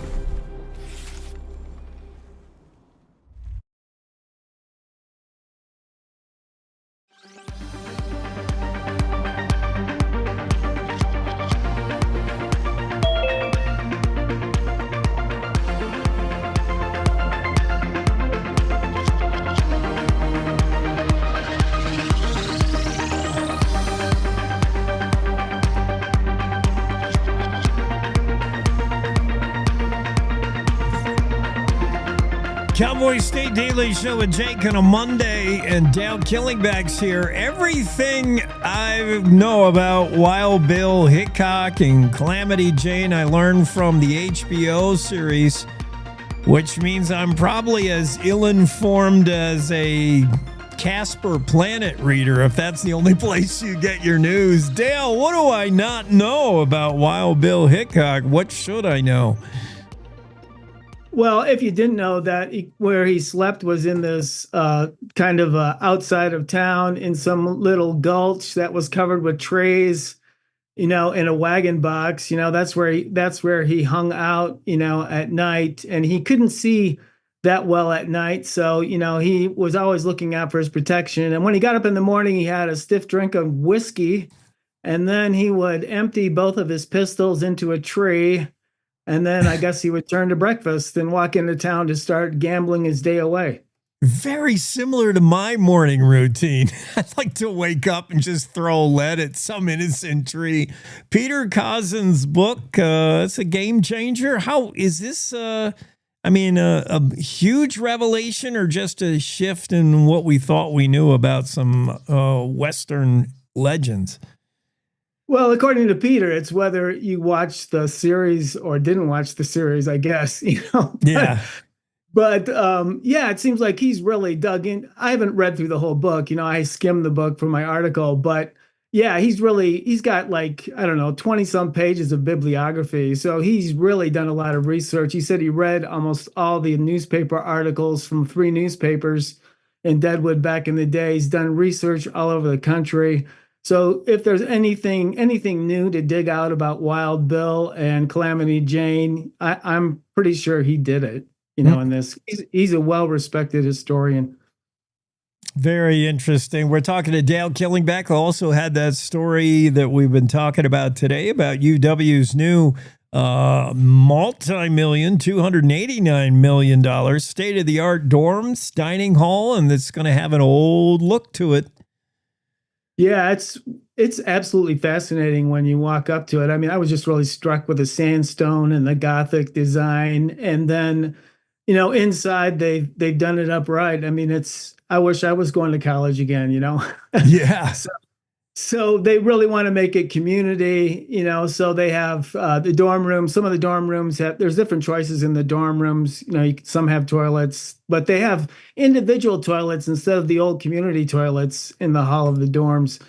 And in the dining room, I was just so impressed with, the way it looks. It's got this grand staircase. It's got 9 different stations with different types of food that are going to be served. It just seems to be a step above. Maybe I'm wrong, but it seems a step above of many college experience cafeterias or dorm halls. So, yeah, it doesn't look like the college I went to. Now the outside, the brick or the sandstone has that. Well, like you expect to see something like this in an Ivy League campus. Like this is the right look, but inside it's way modern and sleek. It's so cool. Yeah, they've been able to do, both things to make it, one thing is that it has air conditioning. Apparently they pump chilled water into this tank at night. So it's kind of a green thing. And then that circulates through the building in the day. And none of the dorms at UW have air conditioning. None of the old dorms had air conditioning or have air conditioning. So that's going to be good for the students as well. So you went down to check out this building? You got eyes on?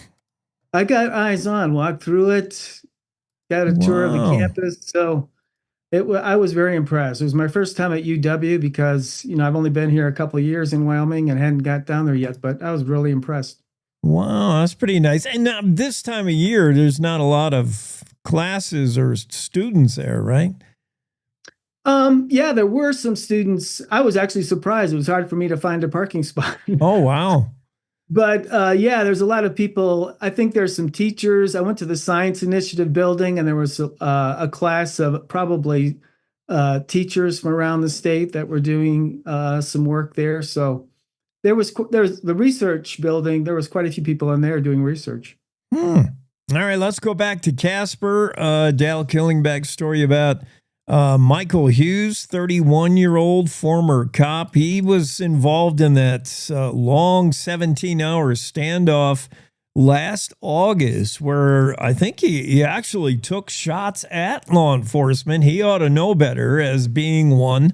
But if it wasn't for bad luck, Michael Hughes would have no luck at all. His latest scheduled sentencing had to be delayed because he fell off a crane. Yeah, he fell off a crane. It was the second time that his sentencing has been postponed. The first time, a doctor that's going to testify on his behalf couldn't make the scheduling, so then they rescheduled it. And so apparently this time he's working, he's out on bond, and fell off a crane and broke his leg and his ankle as well, according to the court document. And so he's facing surgery today. That's what the court document said. He was probably going to be in surgery today. So they have to schedule him. The prosecutor or the district attorney is asking for the maximum of 5 years for that. But he did shoot out the window at deputies that were outside, shot into the roof of the apartment above him. And he was repentant when he was before the judge when he had his guilty plea back in March. Yeah, I mean, he was just having a bad moment, that's for sure. But things are not turning around for Michael Hughes anytime fast, falling off a crane, and that doesn't happen very often. I just pictured the defense attorney trying to explain to the judge why they needed to delay sentencing yet again. My client has fallen off a crane. Are you kidding? Right. Okay. I'm sure they don't see that very often. Well, maybe they do. Yeah. But they verify, this is reality. So yeah, the attorney went along with it. Your note from the doctor is checked by a judge, I would imagine. Let's make sure this guy really fell off a crane. Unfortunately, this the second time we've seen stories like this in the headlines in Wyoming. But I'm not surprised because. Well, for a lot of reasons, I'm not surprised it happens, and it just shouldn't. But we know about that the nursing home, the facility that's in Gillette, right? That Jen's been keeping an eye on. You got 2 cases there, lawsuits and stuff, and now we got a Casper nursing care worker accused of tying a patient's head to the bed in order to immobilize him. I mean. Dale, what happened? Did the person, something had to be done with the person in the bed and they were probably moving around, thrashing around, and then they were tied to the bed, which is bad. But then were they forgotten? Did the person forget they had tied the person's head to the bed? What went on here at Now Cap? Well, what happened was that 2 workers came in the morning and they were going to roll the patient over. There had been 1 employee that night, and according to the court affidavit, she had been tossing her head and her hair got caught in the bed. So then this employee ties her hair with a scarf and then ties the scarf to the bed.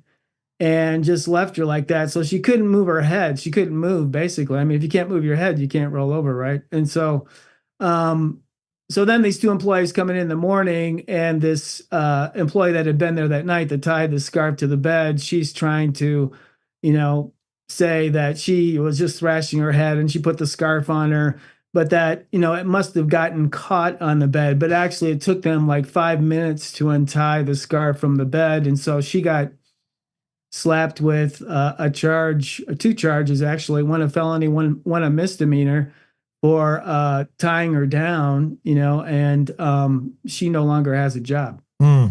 Shameful. One last story. We're going to learn more about Shane Paul, outdoor wildlife photographer, who pointed his lens at the PRCA Extreme Bulls event at Cheyenne Frontier Days recently, and he did something that I'm fascinated when I see it in, for instance, baseball. It's the super slow-mo 4K resolution where you can see a pit like a ball and you see it's every spin. I mean, when you slow down video, so can you imagine your 8-second bull ride, which for the bull rider can't be over fast enough, man. I don't know. And to slow that down and to watch a bull ride in super slow-mo, it actually becomes, when you watch it, more violent watching it slow. Oh, wow. Yeah, absolutely. I was fascinated too, Jake. The fact that this resolution really allows you to see things really well, and just, the rider being catapulted up above the ball and then slammed back down, and the way the bull twists, and just like you said, the violence of it. And for him, he's a quadriplegic. So he said that, he has to use his thumbs and his hands to operate the camera. So he's really does very well, in his photography. And he was sitting up in the stands. He wasn't on the press platform or anything when he caught it. So really fascinating video. Yeah, if you see the story from Dale Killingbeck, we got the video. We got a nice shot of Shane Paul with a bazooka-like camera to get right in there, and he captures the snot flying and the dirt and the blood and the blood and the guts and the beer, or whatever they say in rodeo. But Yeah, that's a bull ride like no other. You can imagine that's what happens, but you're never really taken into it that intimately until Shane Paul gets it on camera. All right, Yeah, Dale. What's going on with you today? I hear David Madison's heading your way to Casper, but he's got a flat tire. Oh no, I haven't heard that. So I hope it's not between here and Buffalo. Yeah. What are you working on for the week? You got? Oh, I've got some feature ideas I'm trying to pursue. One about a mouse, but I'm not going to say any more than that. So we'll see how that turns out. I like you. Leave us tantalized. The mouse. I can only maybe speculate what that might be about. Thanks, Dale. Have a great Monday. Okay, you too. Dale Kelly back at the Cowboy State Daily Show with Jake. Some very interesting stories. Go watch that. Well, maybe not now. We want you to listen to the rest of the Cowboy State Daily Show with Jake. But when you get a chance, watch that bull ride. Dale Killingback, 49-year-old quadriplegic photographer from Cheyenne, normally does wildlife and landscapes and real bucolic,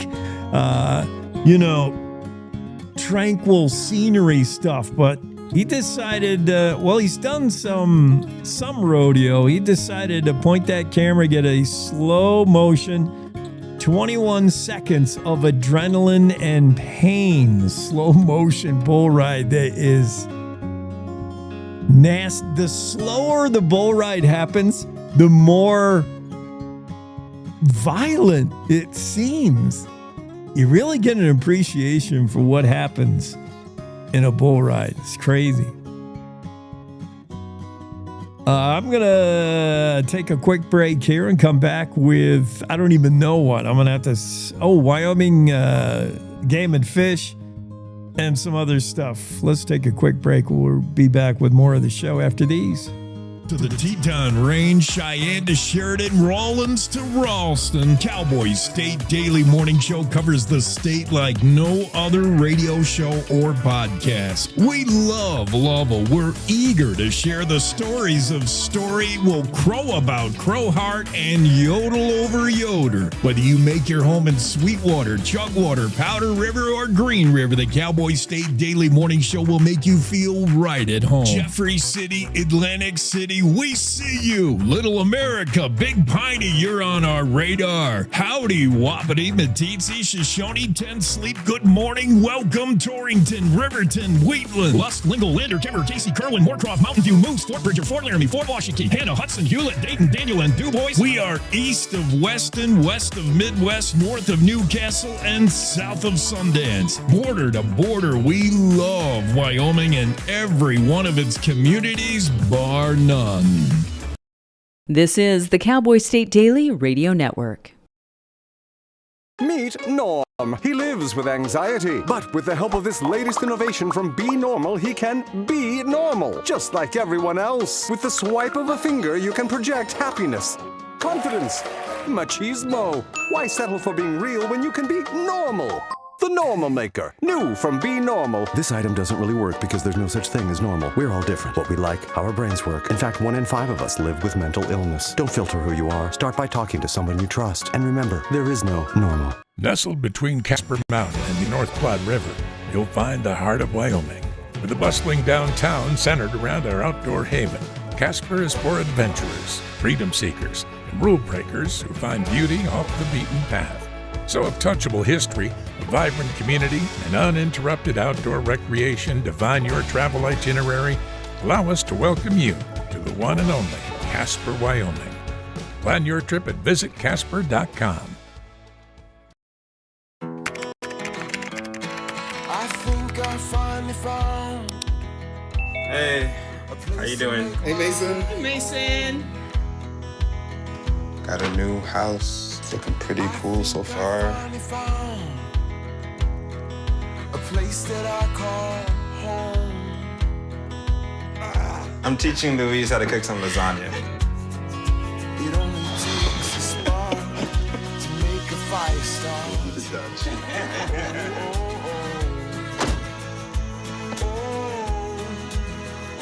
Thank you. Study, please.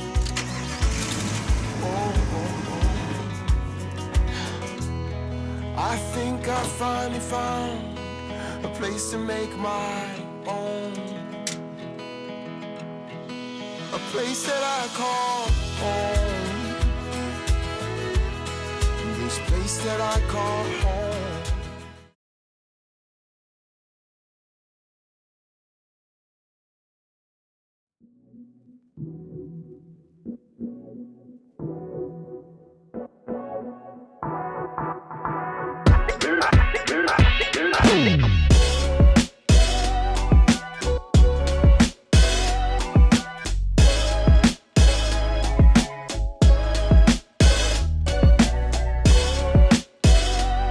Cowboy State Daily Show with Jake. How's your CFD bingo card looking?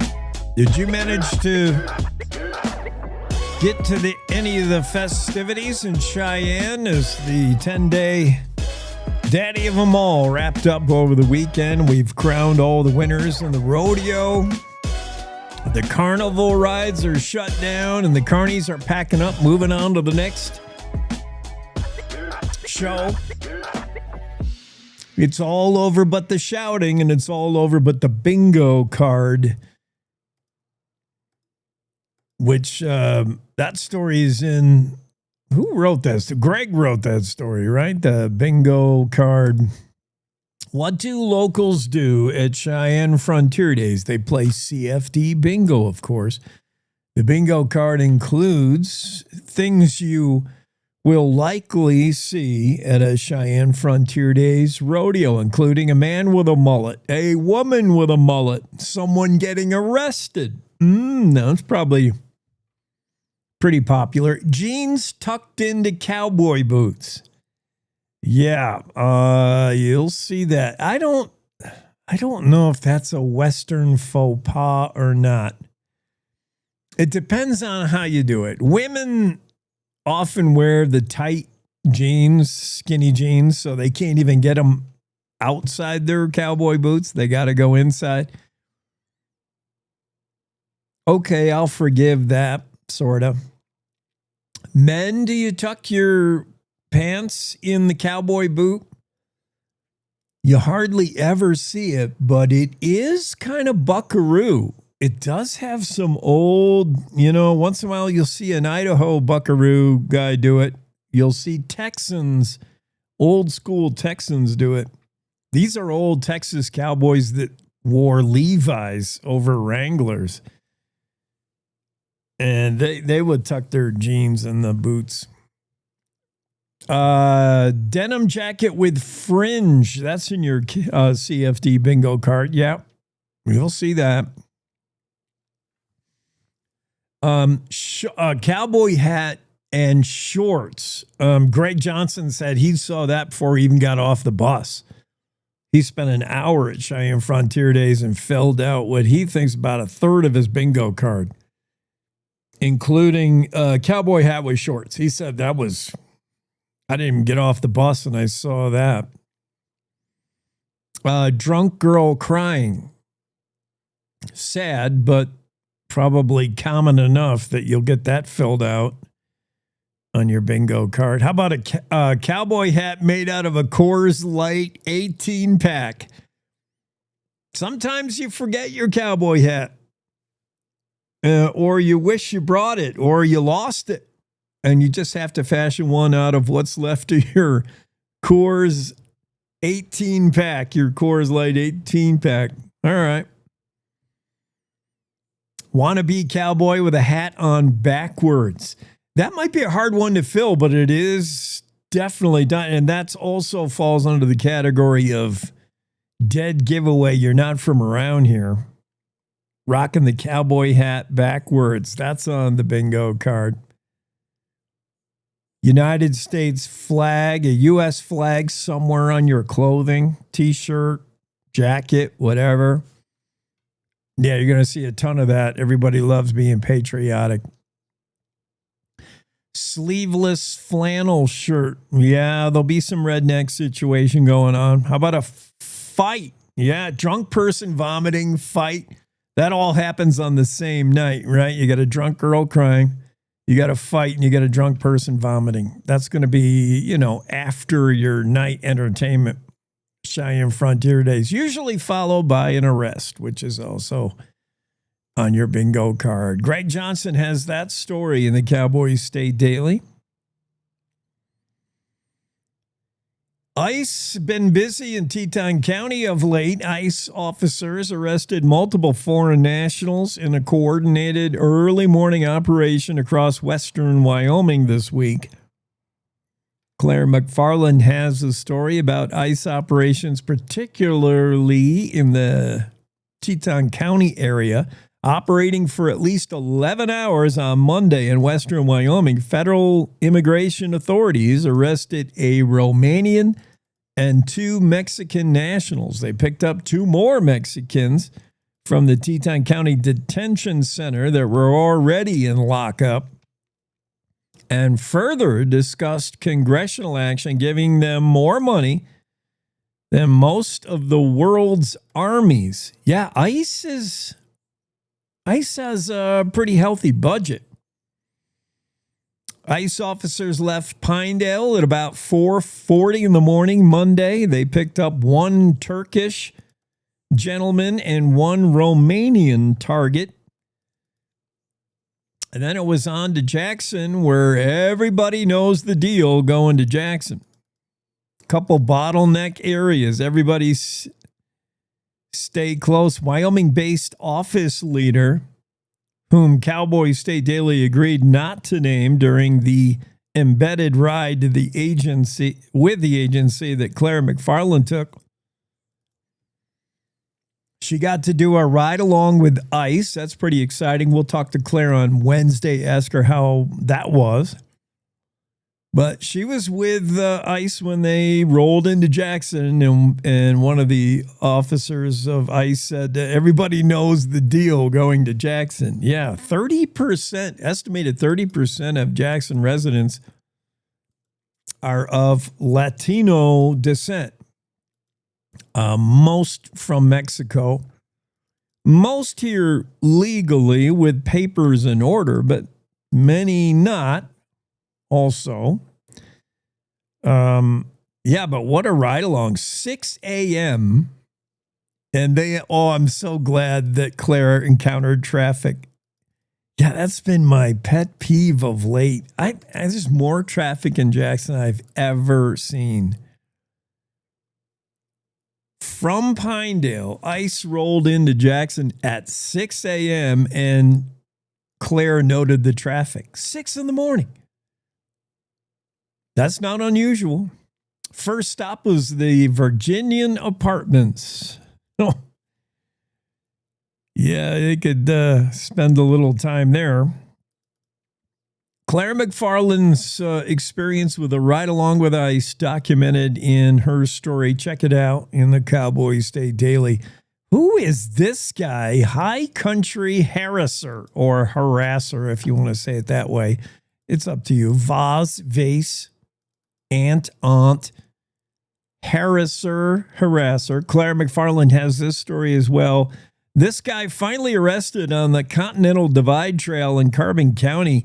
Nicholas Sampson, nicknamed Cottonmouth, not sure why, also nicknamed the High Country Harasser, was arrested Thursday after allegedly threatening and attacking hikers along the Continental Divide. He's allegedly been doing this for years, accosting hikers on the Continental Divide Trail, 3,100 miles of trail on the CDT.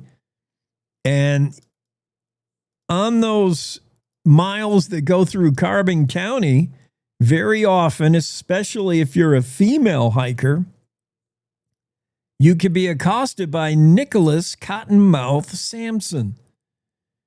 Sheriff Alex Bakken, our favorite sheriff, along with Sheriff Brian Kozak, Carbon County Sheriff Alex Bakken said Friday in a statement, he said, for the past several years, Sampson has been a tormentor of this trail. Dubbed the High Country Harasser by Carbon County Sheriff's Office, Sampson has plagued the CDT for years, allegedly following female hikers threatening them, yelling at them, assaulting individuals at random.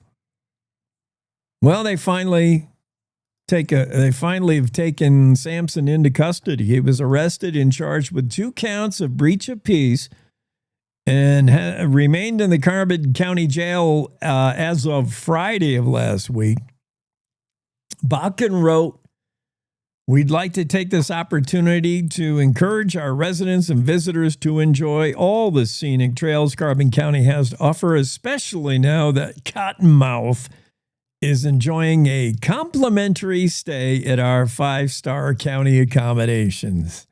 Well said, well written, Sheriff Bakken. I like it. Wyoming Game and Fish Minute. Let's do that. Ray Hageman is standing by, and we'll take a quick break with the Game and Fish.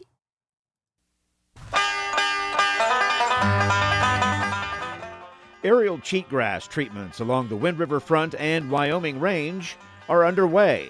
I'll explain where some of the other locations are next on the Wyoming Outdoorsman. I'm Ray Hageman.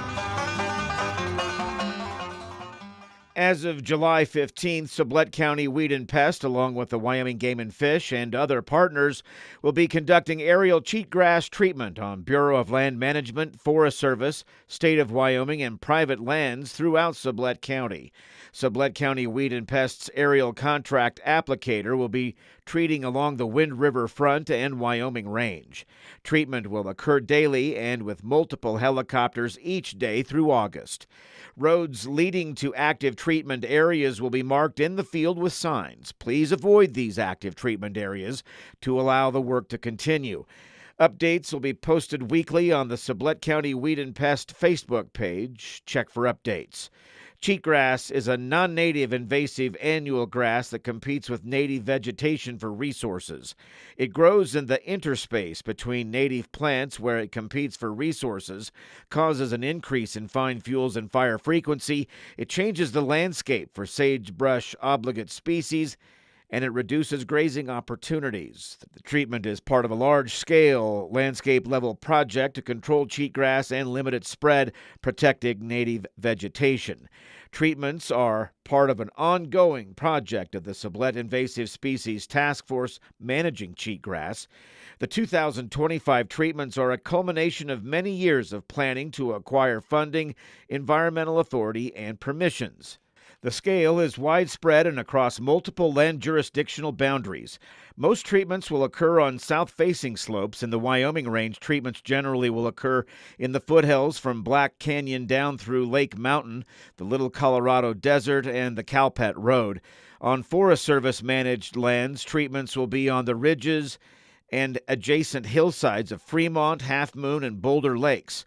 On the BLM, north and south of Fremont, Half Moon, Warren Bridge, Boulder, Scab Creek, Irish Canyon, Muddy Creek, Little and Big Prospect areas, and towards Elk Mountain and the Sublette County line.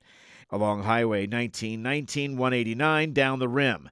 State and private lands in these areas will also be treated. The treatments around Silver, Pocket, and Cottonwood Creeks will begin August 14th and continue until completed pending favorable weather conditions. This has been the Wyoming Outdoorsman. Thanks for listening. I'm Ray Hageman.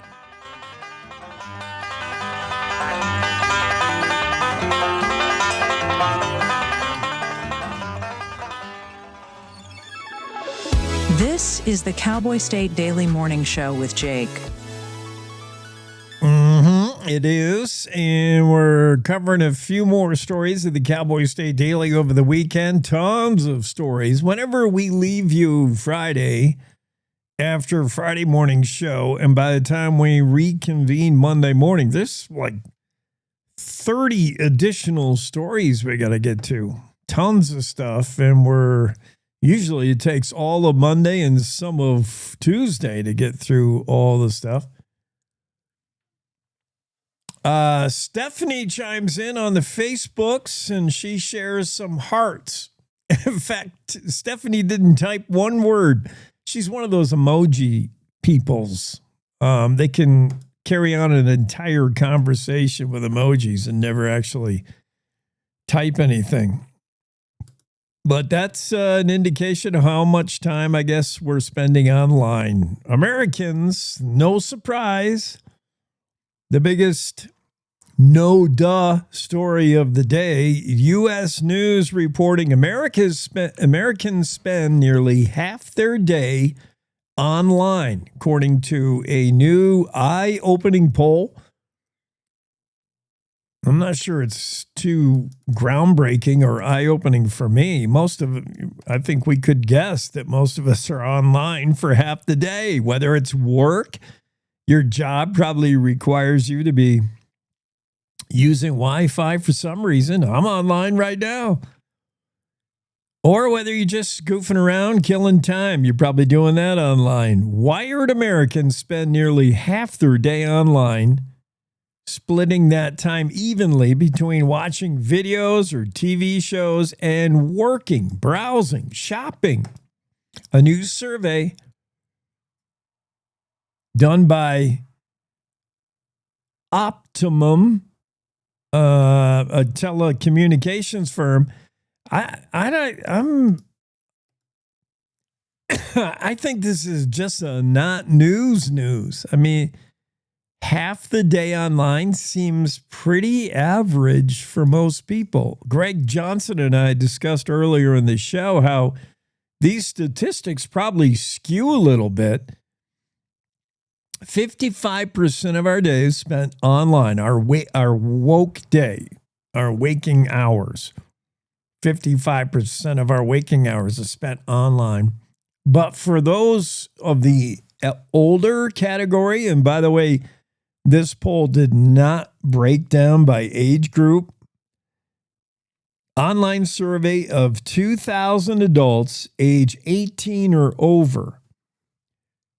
But if I think you break it down by age and you take the, let's say, 60 to 80-year-olds, they're probably not online for nearly half the day. They're probably online for 30, 40 minutes or something. I don't know.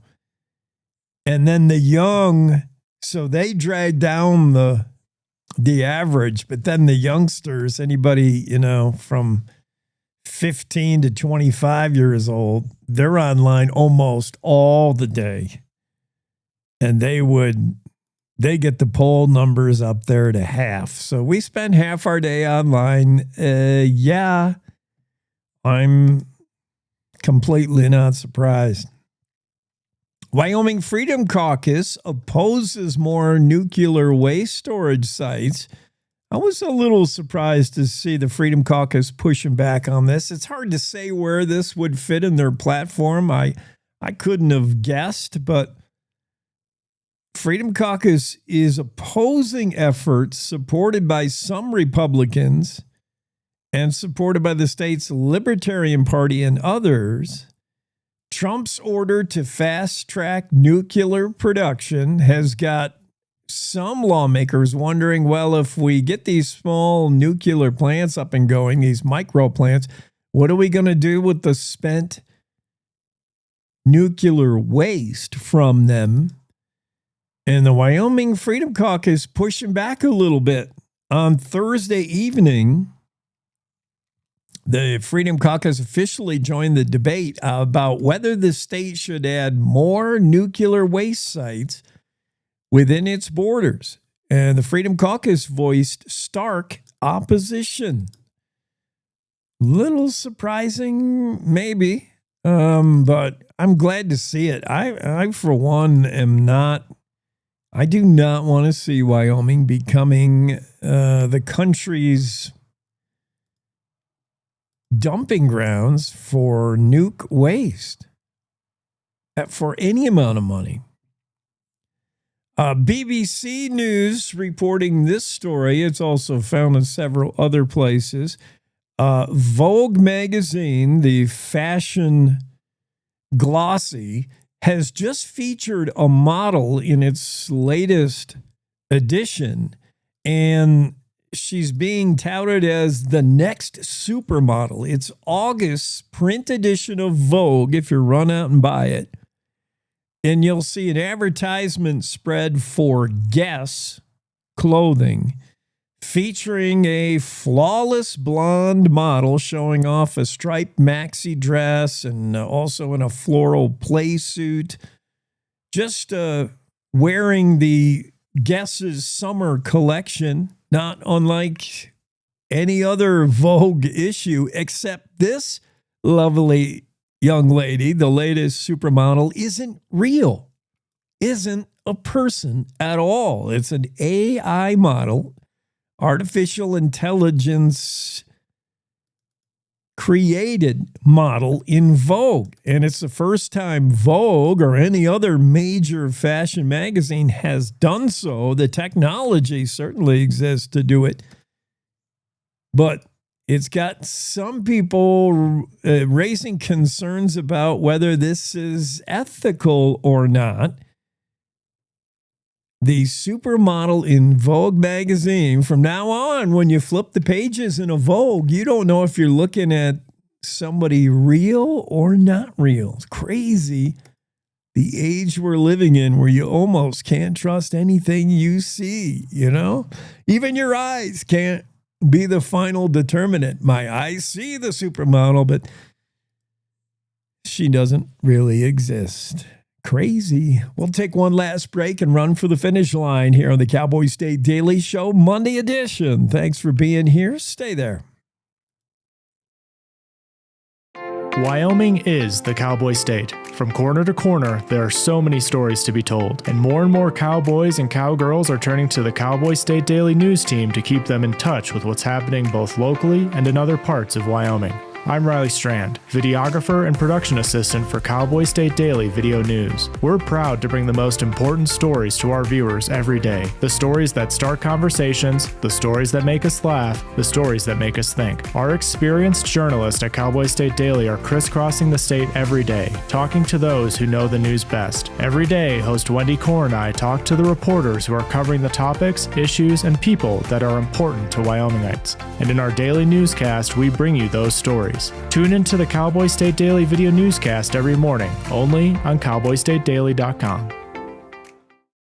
You're listening to the Cowboy State Daily Radio Network. Wyoming is a place of unlimited potential, a place that inspires us to dream. Since 2014, Wyo Lotto has given back over $180 million to our great state through transfers, winnings, commissions, and more. Dollars that have gone directly into your cities, towns, and counties.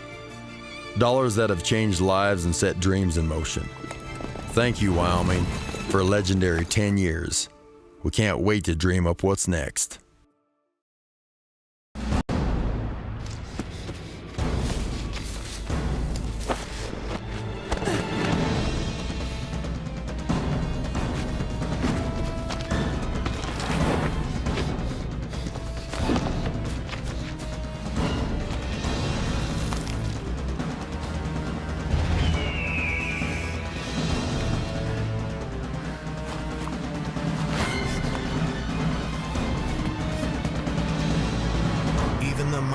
Might not see it coming.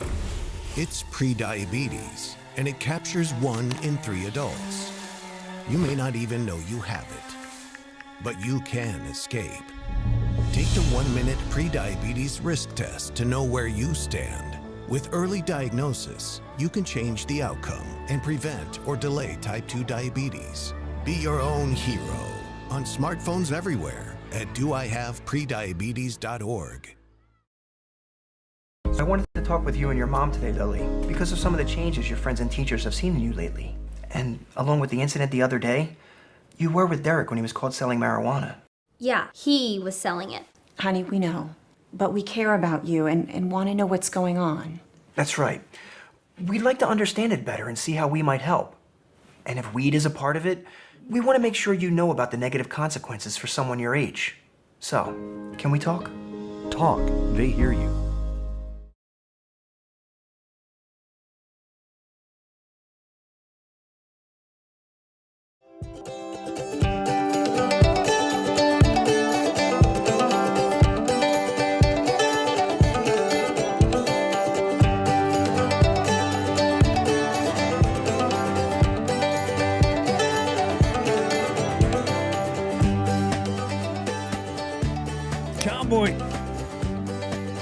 Cowboy State Daily Show with Jake on a Monday. Good to have you with us again.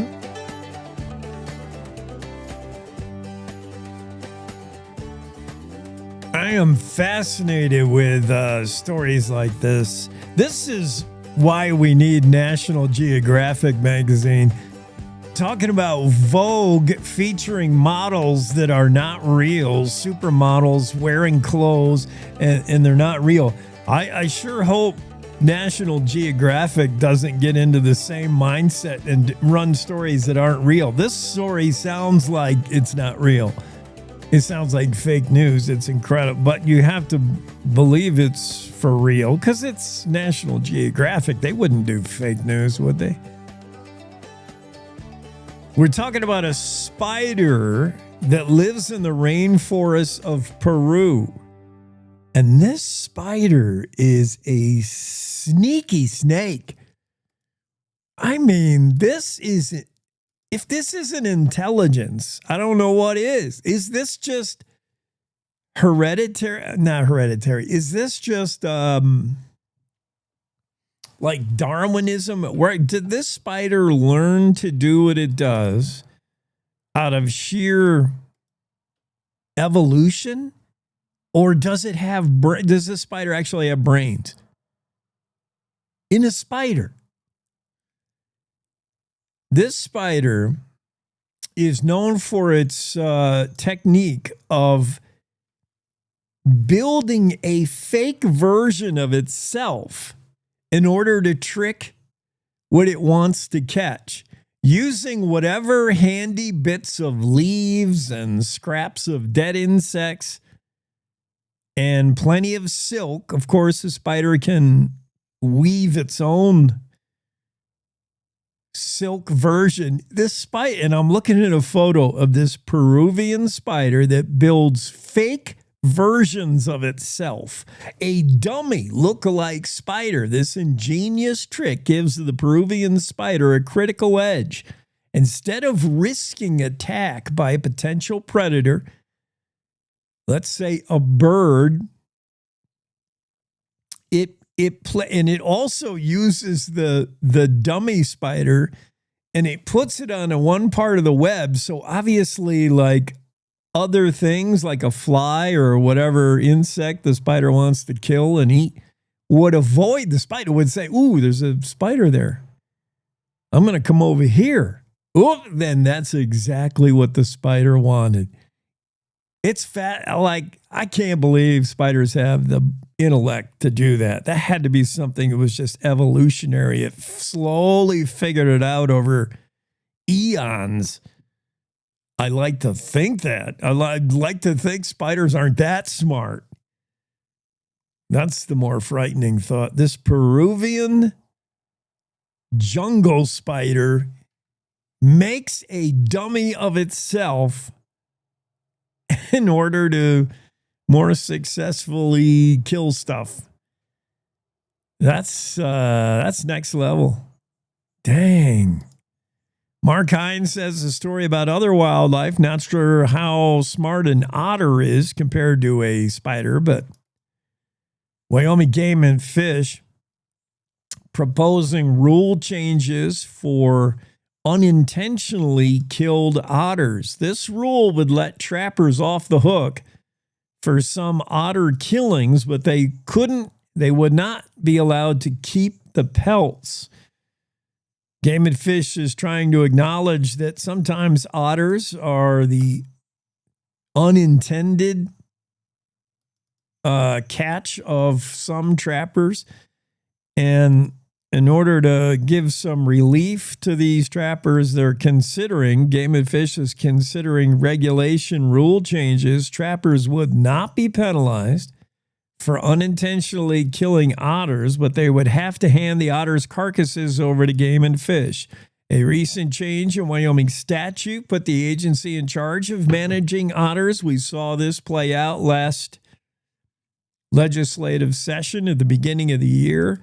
There was testimony given. There was a lot of trout fishermen saying that otters were their biggest rival. If trout are truly facing any challenges these days besides warmer temperatures, warmer water, it's the otter. And there was several fishermen who talked about otter decimating the trout population.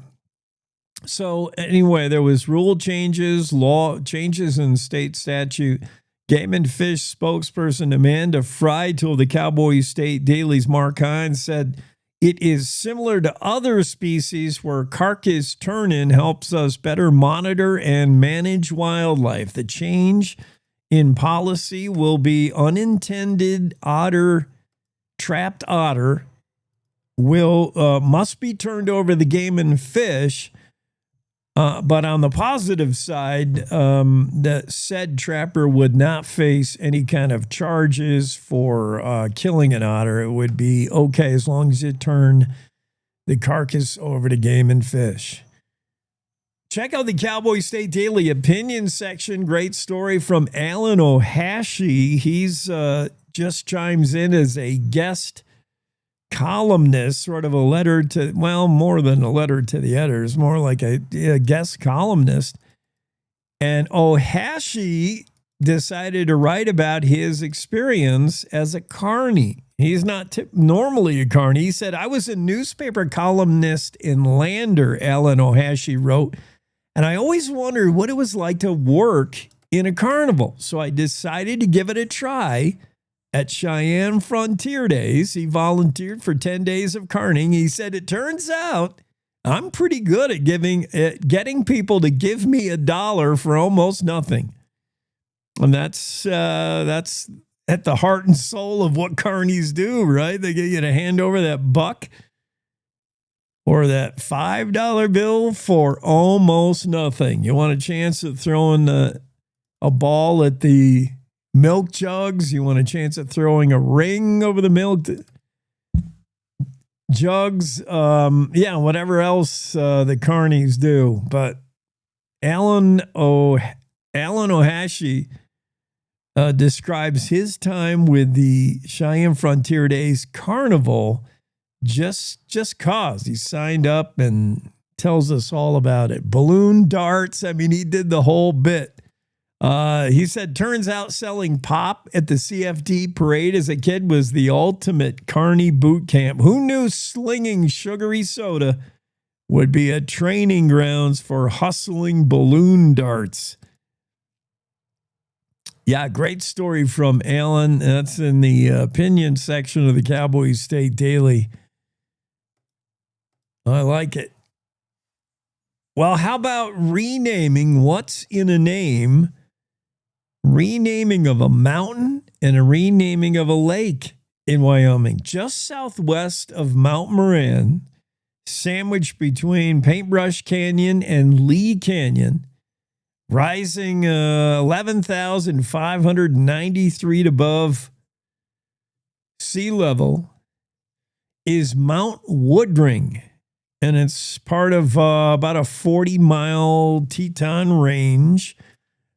Due to the troubled history of the mountain's namesake, and here we go, rewriting a history again. The U.S. Board of Geographic Names, otherwise known as BGN, they intend to change the name of Mount Woodring, and they're currently considering two proposals, either Raven Peak or Equality Peak. And the public has a chance to weigh in on the issue. Teton County plans to write a recommendation letter to BGN, and Teton County's not sure what they'll recommend, Equality or Raven. It depends on what you say. What say you? You can write your commissioners. And the deadline, I think, is today. So get it in by the end of today. Teton County Commissioners, write your Teton County Commissioners, shoot them an email at commissioners@tetoncountywy.gov and Chime in on what you think the new name of Mount Woodring should be. Raven Peak or Equality Peak? It's pretty rare this board decides to rename things. This is the same board that was petitioned for potentially renaming Devil's Tower, but decided not to. So yeah, there's the renaming of that peak, and there is the renaming of Swastika Lake. Mark Hines has this story. 18 months after a name change, Wyomingites still argue over Swastika Lake and whether the change was justified or just erased history. Yeah, I have a real problem when we get to renaming things because we suddenly don't like the old name. This lake is in Albany County. It's been renamed a year and a half ago to Night Lake, yet many longtime locals still refer to it as Swastika Lake. No one knows for sure why or when it was named Swastika in the first place. Now, a swastika doesn't have to represent Nazism every time, but certainly it doesn't play well in this day and age. So the rename to Night Lake, and does that just erase history, or is it wokeness? Nobody's calling it Night Lake from what I understand. Everybody just wants to keep on calling it Swastika Lake. Yeah, we're renaming everything. We'll stick with our name though, the Cowboy State Daily Show with Jake. That works for us. And that wraps us up here for a Monday edition. We'll see you tomorrow. Good morning. This is the Cowboy State Daily Morning Show with Jake. The new way Wyoming wakes up.